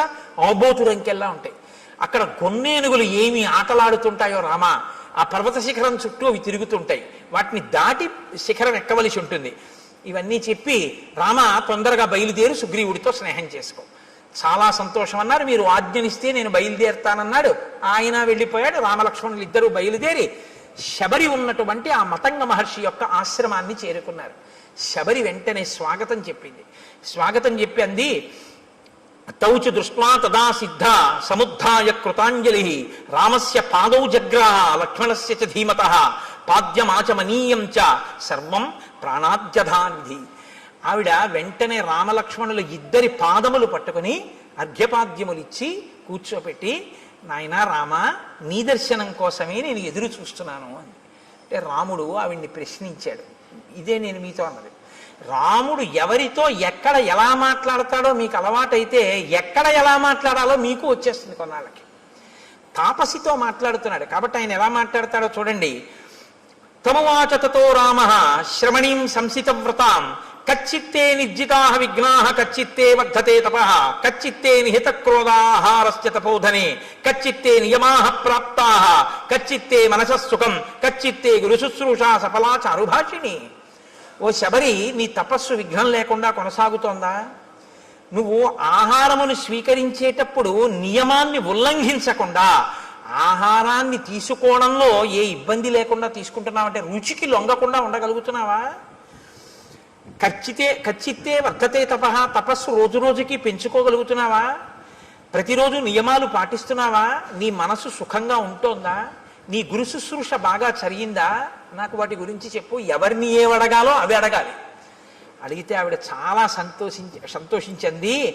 అద్య ప్రాప్తా తపస్సిద్ధి తవ సందర్శనాన్మయ అద్యమే సఫలం తప్తం గురువశ్చ సుపూజితాః అద్యమే సఫలం జన్మ స్వర్గశ్చైవ భవిష్యతి త్వయి దేవ వరే రామ పూజితే పురుషర్షభ చక్షుషా తవ సౌమ్యేన పూతాస్మి రఘునందన గమిష్యాం అక్షయాన్ లోకాన్ తత్ప్రసాదాదరిందమా. నాయన, ఎప్పటి నుంచో నీ దర్శనం కోసమే ఎదురు చూస్తున్నాను. నా తపస్సు ఇంతకాలం నిర్విఘ్నంగా సాగింది అని గుర్తేమిటో తెలుసా? నా తపస్సు సిద్ధి పొందింది అనడానికి తార్కాణమే నీ దర్శనం. నీ దర్శనం కోసమే చూస్తున్నాను. నీ దర్శనం కోసమే ఇంతకాలం నుంచి ఎదురు చూస్తూ ఉన్న నాకు ఈ కన్నులతో నిన్ను చూసే భాగ్యం కలిగింది కాబట్టి, నేను ఉన్న ప్రయోజనం పూర్తయిపోయింది కాబట్టి నువ్వు అనుమతించిన తర్వాత ఇంకా నేను ఊర్ధ్వలోకాలకి వెళ్ళిపోతాను. మయాతు వివిధం వన్యం సంచితం పురుషర్షభ తవార్థే పురుష వ్యాఘ్ర పంపాయా స్థిర సంభవం. పంపానదీ తీరమునందు ఉన్నటువంటి అనేకమైన కందమూలములను ఫలములను నువ్వు ఎప్పుడొస్తావో నీకు పెడదామని నేను తీసుకొచ్చి దాచి ఉంచాను. అంటే మీరు ఈ మాటలో ఒక విషయం గుర్తుపెట్టుకోవాలి. శ్రద్ధ అని ఒకటి ఉంటుంది. శ్రద్ధ అంటే ఏమిటో తెలుసా అండి? ఎప్పుడో అప్పుడు రాముడు వస్తాడని తీసుకొచ్చి 2 దానిమ్మ పళ్ళు వచ్చి చూద్దాం, ఇవాళ కూడా ఇన్నాళ్ళు రాలేదు, ఇవాళ వచ్చేసాడు ఏంటలే పోన్లే, దానిమ్మ పళ్ళు 2-3 రోజులు ఉంటాయి కాబట్టి 2-3 రోజులు రాకపోతే అప్పుడు మళ్ళీ తీసుకొద్దామని పెట్టి కూర్చోవడం కాదు. ద్రాక్ష పళ్ళ గుత్తి నైవేద్యం పెట్టడానికి ద్రాక్ష పళ్ళ గుత్తి నుంచి ద్రాక్ష పళ్ళు విడతీసి కడిగి నైవేద్యం పెట్టడానికి చాలా తేడా ఉందిగా. ఉందా లేదా? మీకు గుత్తిస్తే తింటారా? విడదీసి కడిగి పట్టరా అంటారా? అనరా? ఈశ్వరుడు తినాలంటే గుత్తిలా నైవేద్యం పెడుతున్నావు. నీకు తినాలని కోరుకుంటే పూజలో అంతర్భాగం చక్కగా పళ్ళన్నీ విడదీసి నీళ్లతో కడిగి పళ్ళెంలో చక్కగా అందులో మెత్తబడిపోయిన పళ్ళు తీసేసి మిగిలిన పళ్ళు వెండి పళ్ళెంలో నీ వెండి పళ్ళెం కూడా కాదుగా, ఇచ్చారుగా పెద్ద పళ్ళెం చక్కగా నైవేద్యం పెట్టమని, అందులో చక్కగా విశాలంగా పెట్టి రామ చక్కగా మెల్లగా అమ్మ నా తల్లి సీతమ్మ లక్ష్మణయ్య ఒక్కొక్క పండు తీసుకుని హాయిగా తినండి అని ఆ పళ్ళెం అక్కడ పెట్టి ప్రశాంతంగా నివేదన చెయ్యి. నువ్వు కడిగినందుకు పొంగిపోతాడు ఆయన. అది పూజ. ఓరి ఓరి ఓరి వీడు నేను తినాలని పళ్ళు కడుగుతున్నాడు సీత చూసావా అంటాడు. గుత్తి అక్కడెట్టి నైవేద్యం పెట్టాడు. ఏమండి చూసారా? అందులో చప్పబడిపోయినవి మెత్తపడిపోయినవి కుళ్ళిపోయినవి అన్నీ పెట్టేస్తున్నాడు. ఎదురుగుండా కనపడు గింజలు నేను విప్పి పెడుదును, కానీ తల్లి సీతమ్మ చూస్తోంది. అన్ని ద్రాక్ష పళ్ళు నువ్వే కడిగేసి అరటిపండు తొక్కలు నువ్వే తీసేసి అన్నీ పెట్టేస్తే మా ఆయనకి నేను పెట్టుకోవద్దయ్యా ప్రేమతో, అవి నాకి నేను విప్పి పెట్టుకుంటాను ఎంత బాగున్నాయో అంటోంది. అమ్మకి ఇస్తాను, అమ్మ విప్పి పెడుతుంది. ఇదిగో అమ్మ చేతిలో పెడుతున్నాను, ఇవి మీరు గింజలు ఒలుచుకు తినండి, ఇవి మాత్రం అమ్మ గింజలు ఒలిచే వరకు ఇవి తింటుండండి రామా అని మీరు భావన చేసి సంతోషంగా ఓసారి ఆ పళ్ళెం అక్కడ పెట్టి 2-3 నిమిషాలు సంతోషపడిపోయి మీ ఎదురుగుండా సీతారామ లక్ష్మణులు హనుమ ఉన్నారనుకుని అప్పుడు మీరు నైవేద్యం పెట్టి, నా స్వామి తింటున్నాడు, ఆయన తింటున్నప్పుడు ఆ పళ్ళరసం కంఠంలోకి దిగుతుంటే సంతోషంగా ఆయన చూస్తున్నాడని మీరు భావన చేస్తే నన్ను నమ్మండి, అది ప్రసాదమే, ఆయన తిన్న శేషం ఇది. అసలు ఆ భావన లేకపోతే మిమ్మల్ని నైవేద్యం పెట్టమని పంపించిన ఆయన యొక్క ద్రవ్యం వృధా తప్ప ఉపయోగమే ఉండదు. కాబట్టి నేను రోజూ పంపా సరోవరం నుంచి తెచ్చాను, పళ్ళు తెచ్చి అక్కడ పెట్టాను, రామ మీరు స్వీకరించండి, అక్కడ పెట్టింది. అంతేకాని కొరికి చూసింది, కొరికి చూసి పెట్టింది, ఇలాంటి పిచ్చి పిచ్చివన్నీ లేవు. ఆవిడ శుశ్రూష చేసింది గురువులకి, మతంగ మహర్షికి. ఆవిడికి తెలుసు ఎక్కడెలా ప్రవర్తించాలో. ఆవిడ శ్రద్ధ ఎక్కడా మీకు అర్థమవుతుందని నేను ఈ మాటలు చెప్పాను, నైవేద్యం పెట్టడం ద్రాక్షపళ్ళ గుత్తి గురించి. ఆవిడ అలా ప్రతిరోజు సేకరించి తీసుకొచ్చి అక్కడ పెట్టింది. ఏమో రాముడు వస్తారేమో, పెట్టుకోవాలి, ఎప్పటి పళ్ళప్పుడు. నేను చైతన్య కుసుమ ప్రియా అమ్మవారు. అందుకే అమ్మవారికి బంగారు తామరలతో బంగారం పూలు చేయించాలని అంటారు. బంగారం పూలతో చేయిస్తే మీరు గుర్తుపెట్టుకోండి జాగ్రత్తగా, చాలామంది చేసేస్తారు కానీ దానికి ఒక కాడ ఉంటుంది. రెండో రోజు ఎవరో ఏం చేస్తాడు, ఇలా తీస్తాడు ఆ పూలు, అది గీసుకుని అమ్మవారి పాదానికి ఎర్రగా ఉన్న నా తల్లి పాదం మీద గీత పడి చిన్ని నెత్తుటి చుక్క పైకి చిందింది అనుకోండి, మీరు 1,000,000 జన్మలెత్తినా మీ పాపం పోదు. ఎవడు చేయమన్నాడు ఆ పూలు? ఓ గడ్డి పువ్వు తెచ్చి అక్కడ పెట్టు చాలు. అందుకే ఆవిడ చెప్పింది చైతన్య కుసుమ ప్రియా, నేను చైతన్యం ఉన్న పువ్వుల్ని ఇష్టపడతాను అని చెప్పింది ఆవిడ. ఈ బంగారం పూలు వెండి పూలు తెచ్చేమని ఎవడు చెప్పలేదు, ఎవడో వెర్రెక్కినవాడు మొదలెట్టాడు ఇవన్నీ. కాబట్టి అలాంటి పిచ్చి పనులు అనవసరం. చైతన్య కుసుమాలు ప్రకృతిలో వచ్చాయి, వాటితో చేస్తే చాలు. అందుకే ఏ ఋతు పుష్పములను ఆ ఋతువునందు పూజ చేస్తే ఈశ్వరుడు ప్రీతి చెందుతాడు. అసాధారణమైనవి తెచ్చే ప్రయత్నం చేయకూడదు. అక్కడ నీకు లభ్యమయ్యే వాటితో చేస్తేనే ఈశ్వరుడు సంతోషిస్తాడు ఎప్పుడు. శ్రద్ధ. కాబట్టి శబరి వాటినన్నింటినీ అక్కడ పెట్టింది. ఇహతే భావితాత్మానో గురవే మే మహావనే జుహావాంచక్రియే తీర్థం మంత్రవన్ మంత్రపూజితం. నాయన ఇదిగో మా గురువు గారి యొక్క గొప్పతనం ఏమిటో చూపిస్తాను రా, ఆశ్రమం చూపిస్తానని తీసుకెళ్ళి గురవోమే మహావనే, మా గురువు గారు ఈ అరణ్యంలోనే తిరిగారు, ఈ ఆశ్రమంలో. ఆయన ఒకానొకప్పుడు తన మంత్రశక్తితో గంగా నదిని ఆవాహన చేశారు. ఇదిగో ఇక్కడ ఆ తీర్థం ఇప్పటికీ ప్రవహిస్తోంది ఆశ్రమంలో, చూడు. ఇయం ప్రత్యక్షస్థలీవేది ఎత్ర తేమే మనస్కృతాః పుష్పోపహారం కుర్వంతి శ్రమదుద్వేషిభిః కరైః. చాలా బడలిపోయినటువంటి నీరసంతో ఉన్న శరీరంతో ఉపవాసములు చేసి చేసి ఉన్నటువంటి శరీరం కాబట్టి భగవంతుని యందు ధ్యానంలో ఒళ్ళు మరిచిపోయిన వారు కనుక లేచి పుష్పమాల ఇలా వణికిపోతున్న చేత్తో స్వామికి సమర్పించారు. ఇక్కడే ఆయన అగ్నికార్యం చేశారు. వాళ్ళు వెళ్ళిపోయి చాలా కాలమైంది. నువ్వు చిత్రకూట పర్వతం మీద ఉన్నప్పుడు వాళ్ళు దివ్య విమానాలు ఎక్కి వెళ్ళిపోయారు. రామ, ఇప్పటికీ వేదులు ఎలా ప్రకాశిస్తుంటాయో చూడు, దిశలన్నీ ప్రకాశిస్తాయి ఈ వేదుల వల్ల. వాళ్ళు చేసినటువంటి అగ్నికార్యం ఇప్పటికీ అంత తేజస్సుతో ఉంది. తేషాం తప ప్రభావేన పశ్యాద్యాపి రఘుత్వః ద్యోతయంతి దిశ సర్వాః శ్రియా వేద్యోతుల ప్రభా అశక్నువద్భిస్తైర్గంతుం ఉపవాస శ్రమాలసైః చింతితేభ్యగతాన్ పశ్య సహితాన్ సప్తసాగరాన్. చింతితేభ్యాగతాన్ పశ్య, ఎంత గొప్ప మాట అండి. ఆయనట అక్కడ కూర్చుని తపస్సు చేసి చేసి చేసి చేసి హోమం చేసి చేసి చేసి చేసి సాయంకాలం సంధ్యావందనం వేళవుతోంది, లేచి వెళ్ళాలి అనుకున్నారట. కానీ అశక్నువద్భిస్తైర్గంతుం, లేచి వెళ్ళడానికి ఓపిక లేదు, ఇంకా నీరసంగా ఉంది శరీరం. ఎలా అనుకుని సప్త సాగరములారా ఇలా రండి స్నానం చేస్తానన్నారట. 7 సముద్రాలు వచ్చి ఇక్కడ ప్రవహించాయి. నా గురువు గారు ఇందులో స్నానం చేశారు రామా, చూడండి ఆవిడ. అంటే ఈ జాతి యందు ఋషుల యొక్క శక్తి ఏమిటో చూస్తున్నారు మహర్షి రామచంద్రమూర్తి. అద్యాపి నామశుష్యంతి ప్రదేశే రఘునందన. మా గురువుగారు శిష్యులు ఇక్కడే నారచీరలు ఒంటి మీద బట్టతో స్నానం చేయాలి, చేసి ఆ బట్ట పిండి ఆరేశారు. వారి శరీరమునకు తగిలిన కారణం చేత ఆ చీరలు ఆరలేదు. అది వాళ్ళ తపశ్శక్తి. దేవకార్యాన్ని కుర్వద్భిః యానీమాని కృతాని వైః పుష్పైః కువలయై సార్థం మ్లానత్వం నోపయాంతి వై. వాళ్ళు చేతులతో ముట్టుకుని ఇక్కడ దేవతలకి పుష్పాలు సమర్పించారు. ఆ పువ్వులు ఇన్ని సంవత్సరములైన వాడవు, అలాగే ఉన్నాయి చూడు.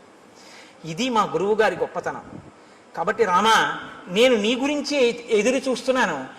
నీకు ఆతిథ్యం ఇమ్మని మా గురువుగారు చెప్పారు, దర్శనం చేసుకుని ఆతిథ్యం ఇచ్చి రమ్మన్నారు, ఇటుగా రాముడు వస్తాడు ఆతిథ్యం ఇవ్వడానికి ఉండాలన్నారంటే రామచంద్రమూర్తి ఆగమనానికి ఎలా ఎదురు చూశారో చూడండి. నీకు నేను స్వాగతం నెరపాను కాబట్టి ఇక నేను ఊర్ధ్వలోకాలకి వెళ్ళిపోతాను. ఎంత తేలిగ్గా చెప్పేసిందో ఆవిడ వెళ్ళిపోతానండి. అంటే రాముడు లక్ష్మణుడి వంక చూసి శరభంగాశ్రమంలో చూశారు ఈ శక్తి. ఒక ఆడది తాపసి సన్యాసి ఆవిడ చెప్తోంది వెళ్ళిపోతానని. ఈ దేశంలో ఆడవాళ్ళు కూడా అంత తపశ్శక్తి సంపన్నులు. అనసూయని చూసాం, శబరిని చూస్తున్నాం. కాబట్టి ఇత్యుక్తా జటిలా వృద్ధ చీరకృష్ణాజినాంబర తస్మిన్ ముహూర్తే శబరి దేహం జీర్ణం జిహాసతి అనుజ్ఞాతాతు రామేణ హుత్వాత్మానం హుతాశనే జ్వలత్సావ సంకాశ స్వర్గమేవ జగామస దివ్యాభరణ సంయుక్త దివ్యమాల్యానులేపన దివ్యాంబరధరా తత్ర బభూవ ప్రియదర్శన విరాజయంతి తం దేశం విద్యుత్ సౌదామినీ యథా యత్ర తే స్మృతాత్మానో విహరంతి మహర్షయః తత్పుణ్యం శబరీ స్థానం జగామాత్మ సమాధిన. ఆవిడ కట్టుకున్నటువంటి నారచీర, ఆవిడ కట్టుకున్నటువంటి కృష్ణాజినాంబరం మొదలైనటువంటి వాటిని విడిచిపెట్టేసేసి ఆవిడ ఏవి కట్టుకుందో వాటితోటే అక్కడ అగ్నిహోత్రాన్ని రగల్చి అగ్నిహోత్రంలోకి ప్రవేశించింది. తన శరీరాన్ని కూడా అగ్నిహోత్రంలో వ్రేల్చింది. ఆ శరీరము అగ్నిహోత్రమునందు తప్తమైపోతూ ఉండగా మెరుపుతీగ ఎలా ఉంటుందో అటువంటి శరీరం కింద మారిపోయి దివ్యమైనటువంటి ఆభరణములు దివ్యమైనటువంటి వస్త్రములు ధరించినదై ఈయన చూస్తుండగానే నమస్కారం చేస్తూ స్వర్గలోకానికి చేరిపోయి ఇత పూర్వం ఆమె సేవించిన గురువులు ఎక్కడున్నారో, ఆ గురువుల శిష్యులు ఎక్కడున్నారో అక్కడికి ఈవిడ కూడా వెళ్ళిపోయింది. గురు సేవ ఎంత గొప్పదో నిరూపిస్తుంది శబరి వృత్తాంతం. గురువుగారిని సేవించినందుకు శబరి ఆ స్థితిని పొందింది రామాయణంలో. అందుకే రాముడికి అన్నిటికన్నా ఇష్టం గురుసేవ. కాబట్టి తత్పుణ్యం శబరీ స్థానం జగామాత్మ సమాధిన. ఆవిడ వెళ్ళిపోయిన తర్వాత రాముడు లక్ష్మణుడితో కలిసి సప్తానంచ సముద్రాణం యేషు తీర్థేషు లక్ష్మణ ముపస్పృష్టంచ విధివత్ పితరశ్చాపి తర్పితాః ప్రణష్టం అశుభం తత్వత్ కళ్యాణం సముపస్థితం తేన తత్వేన హృష్టం మే మనో లక్ష్మణ సంప్రతి హృదయే నరవ్యాఘ్ర శుభం ఆవిర్భవిష్యతి. ఇది ఎందుకు మనం స్నానం చేయాలో తెలుసుకోవాలి. రాముడు వెంటనేట అక్కడ సప్తసాగరములను ఋషులు తీసుకొచ్చారు కదండి, అందులో స్నానం చేసి పితృతర్పణం చేశాట. చెయ్యగానే అన్నట్ట మన దుర్దశ పోయింది లక్ష్మణ, ఇప్పుడు నా మనస్సు ఉల్లాసాన్ని పొందుతోంది, నాకు మంగళములు కనపడుతున్నాయి, నా మనస్సు ప్రసన్నమై ఏదో మంచి జరగబోతోంది అని తెలుస్తోంది. ఇంత గొప్ప తీర్థంలో స్నానం చేయడం వల్ల మన పాపం నశించింది అన్నాడు. మీరు చెప్తే ఆశ్చర్యపోతారు. ఒకనకొకప్పుడు ఒక ఆయన చాలా ఇబ్బందుల్లో ఉండేవాడు. ఆయన వెళ్ళి స్నానం చేసే స్థితిలో లేడు. ఎందుకంటే ఆయనకు అప్పటికి ఒక యాక్సిడెంట్ అయ్యి కట్టు కట్టారు. ఆయన చాలా కష్టాల్లో ఉంటే ఒక మహాత్ముడు ఒక ఆయనతో కలిసి నేను వాళ్ళ ఇంటికి వెళ్ళడం జరిగింది. ఆయన నన్ను అడుగుతున్నాడు, ఏమండి నేను చాలా ఇబ్బందుల్లో ఉన్నాను. సాధారణంగా ఇలాంటి ప్రశ్నలు ఏదో ఈయన చెప్పగలను అనుకుంటా, రామాయణం చెప్తావని చెప్పగలనా, ఏదో పాపం వాళ్ళ సంతోషం అడుగుతూ ఉంటారు. ఏం చేయమంటారు అంటే నేను ఆలోచిస్తున్నాను, ఏం చేయమని చెప్దాం, యాక్సిడెంట్ అయింది, కాళ్ళు విరిగిపోయి కట్లు కట్టేశారు, ఏం చేయమని చెప్తే ఏం చేయగలడు అని ఆలోచిస్తుంటే నాతో వచ్చిన మహాత్ముడు పక్కుని నవ్వి అన్నారు, ఎందుకంటే దానికి అంత బాధపడతారు, ఇక మీకేమీ అవదు, పుష్కరం నుంచి సీసాతో నీళ్లు తెచ్చుకు చల్లుకోకండి, కారు చేయించుకుని మీ ఊళ్ళో పుష్కరాలు అవుతున్నాయిగా, గోదావరి పుష్కరాలు, ఒక్కసారి నదిపాయ మీకు దగ్గరగా ఎక్కడుందో అక్కడికి వెళ్ళి ఆ ఒడ్డున కూర్చుని ఇలా వంగండి, కింద కట్లు తడవకూడదు కానీ తల తడవచ్చుగా, గోదావరిలో నీళ్లు తీసుకొచ్చి సంకల్పంతో మీ తల మించి కంఠం తడిచే వరకు పోసుకోండి, తడిబట్టతో ఒళ్ళు తుడుచుకుని ఇంటికి రండి, మీ దరిద్రం అక్కడతో పోతుందన్నాడు. మీరు నమ్ముతారా? నేను యథార్థం చెప్తున్నా, రామాయణం చెప్తూ. ఆయన నిజంగా వెళ్ళి ఆ పుష్కర స్నానం చేశాడు అంతే. ఇవాళ ఆయన ఎంత సంతోషంగా ఉన్నాడో, ఇక మళ్ళీ ఆయన ఏమీ పట్టుకోలేదు. తీర్థస్నానం అంటే ఉత్తినే రాలేదండి, మహాత్ముల యొక్క సంకల్ప శక్తితో వచ్చాయి. ఒక గోదావరి ఉత్తినే రాలేదు, గౌతమ మహర్షి యొక్క తపఫలం. అందుకే నదులు ఎక్కడెక్కడ ఈశ్వరుడు ఉంటే అక్కడికక్కడికి వెళ్ళి చుట్టుకుంటాయి. ఎవరి దారి నేర్పారని? కృష్ణమ్మ ఉంది, విజయవాడ కనకదుర్గమ్మని సేవిస్తుంది, మంగళగిరి వెడుతుంది, అమరేశ్వరుణ్ణి సేవిస్తుంది. అక్కడి నుంచి ఎవరు చెప్పారని? శ్రీశైలం వెళ్ళిపోతుంది, ఆ లోయల్లో వెళ్ళిపోయి అక్కడికి వెళ్ళి ఆ పాతాళ గంగా జలమజ్జన నిర్మలాంగా భస్మ త్రిపుండ్ర సమలంకృత పాలభాగా గాయంతి దేవముని భక్త జనాభవంతం శ్రీమల్లికార్జున విభో తవ సుప్రభాతం అన్నీ వదిలిపెట్టి శ్రీగిరిని చుట్టుకుంటుంది. దానికి ప్రదక్షిణం చేసి వెళ్ళిపోతుంది. ఎవరు నేర్పారు నదికి? ఆ నదుల గొప్పతనం అవే. అవి ఈశ్వరుణ్ణి సేవిస్తాయి. ఋషులు తీసుకొచ్చారు వాటిని.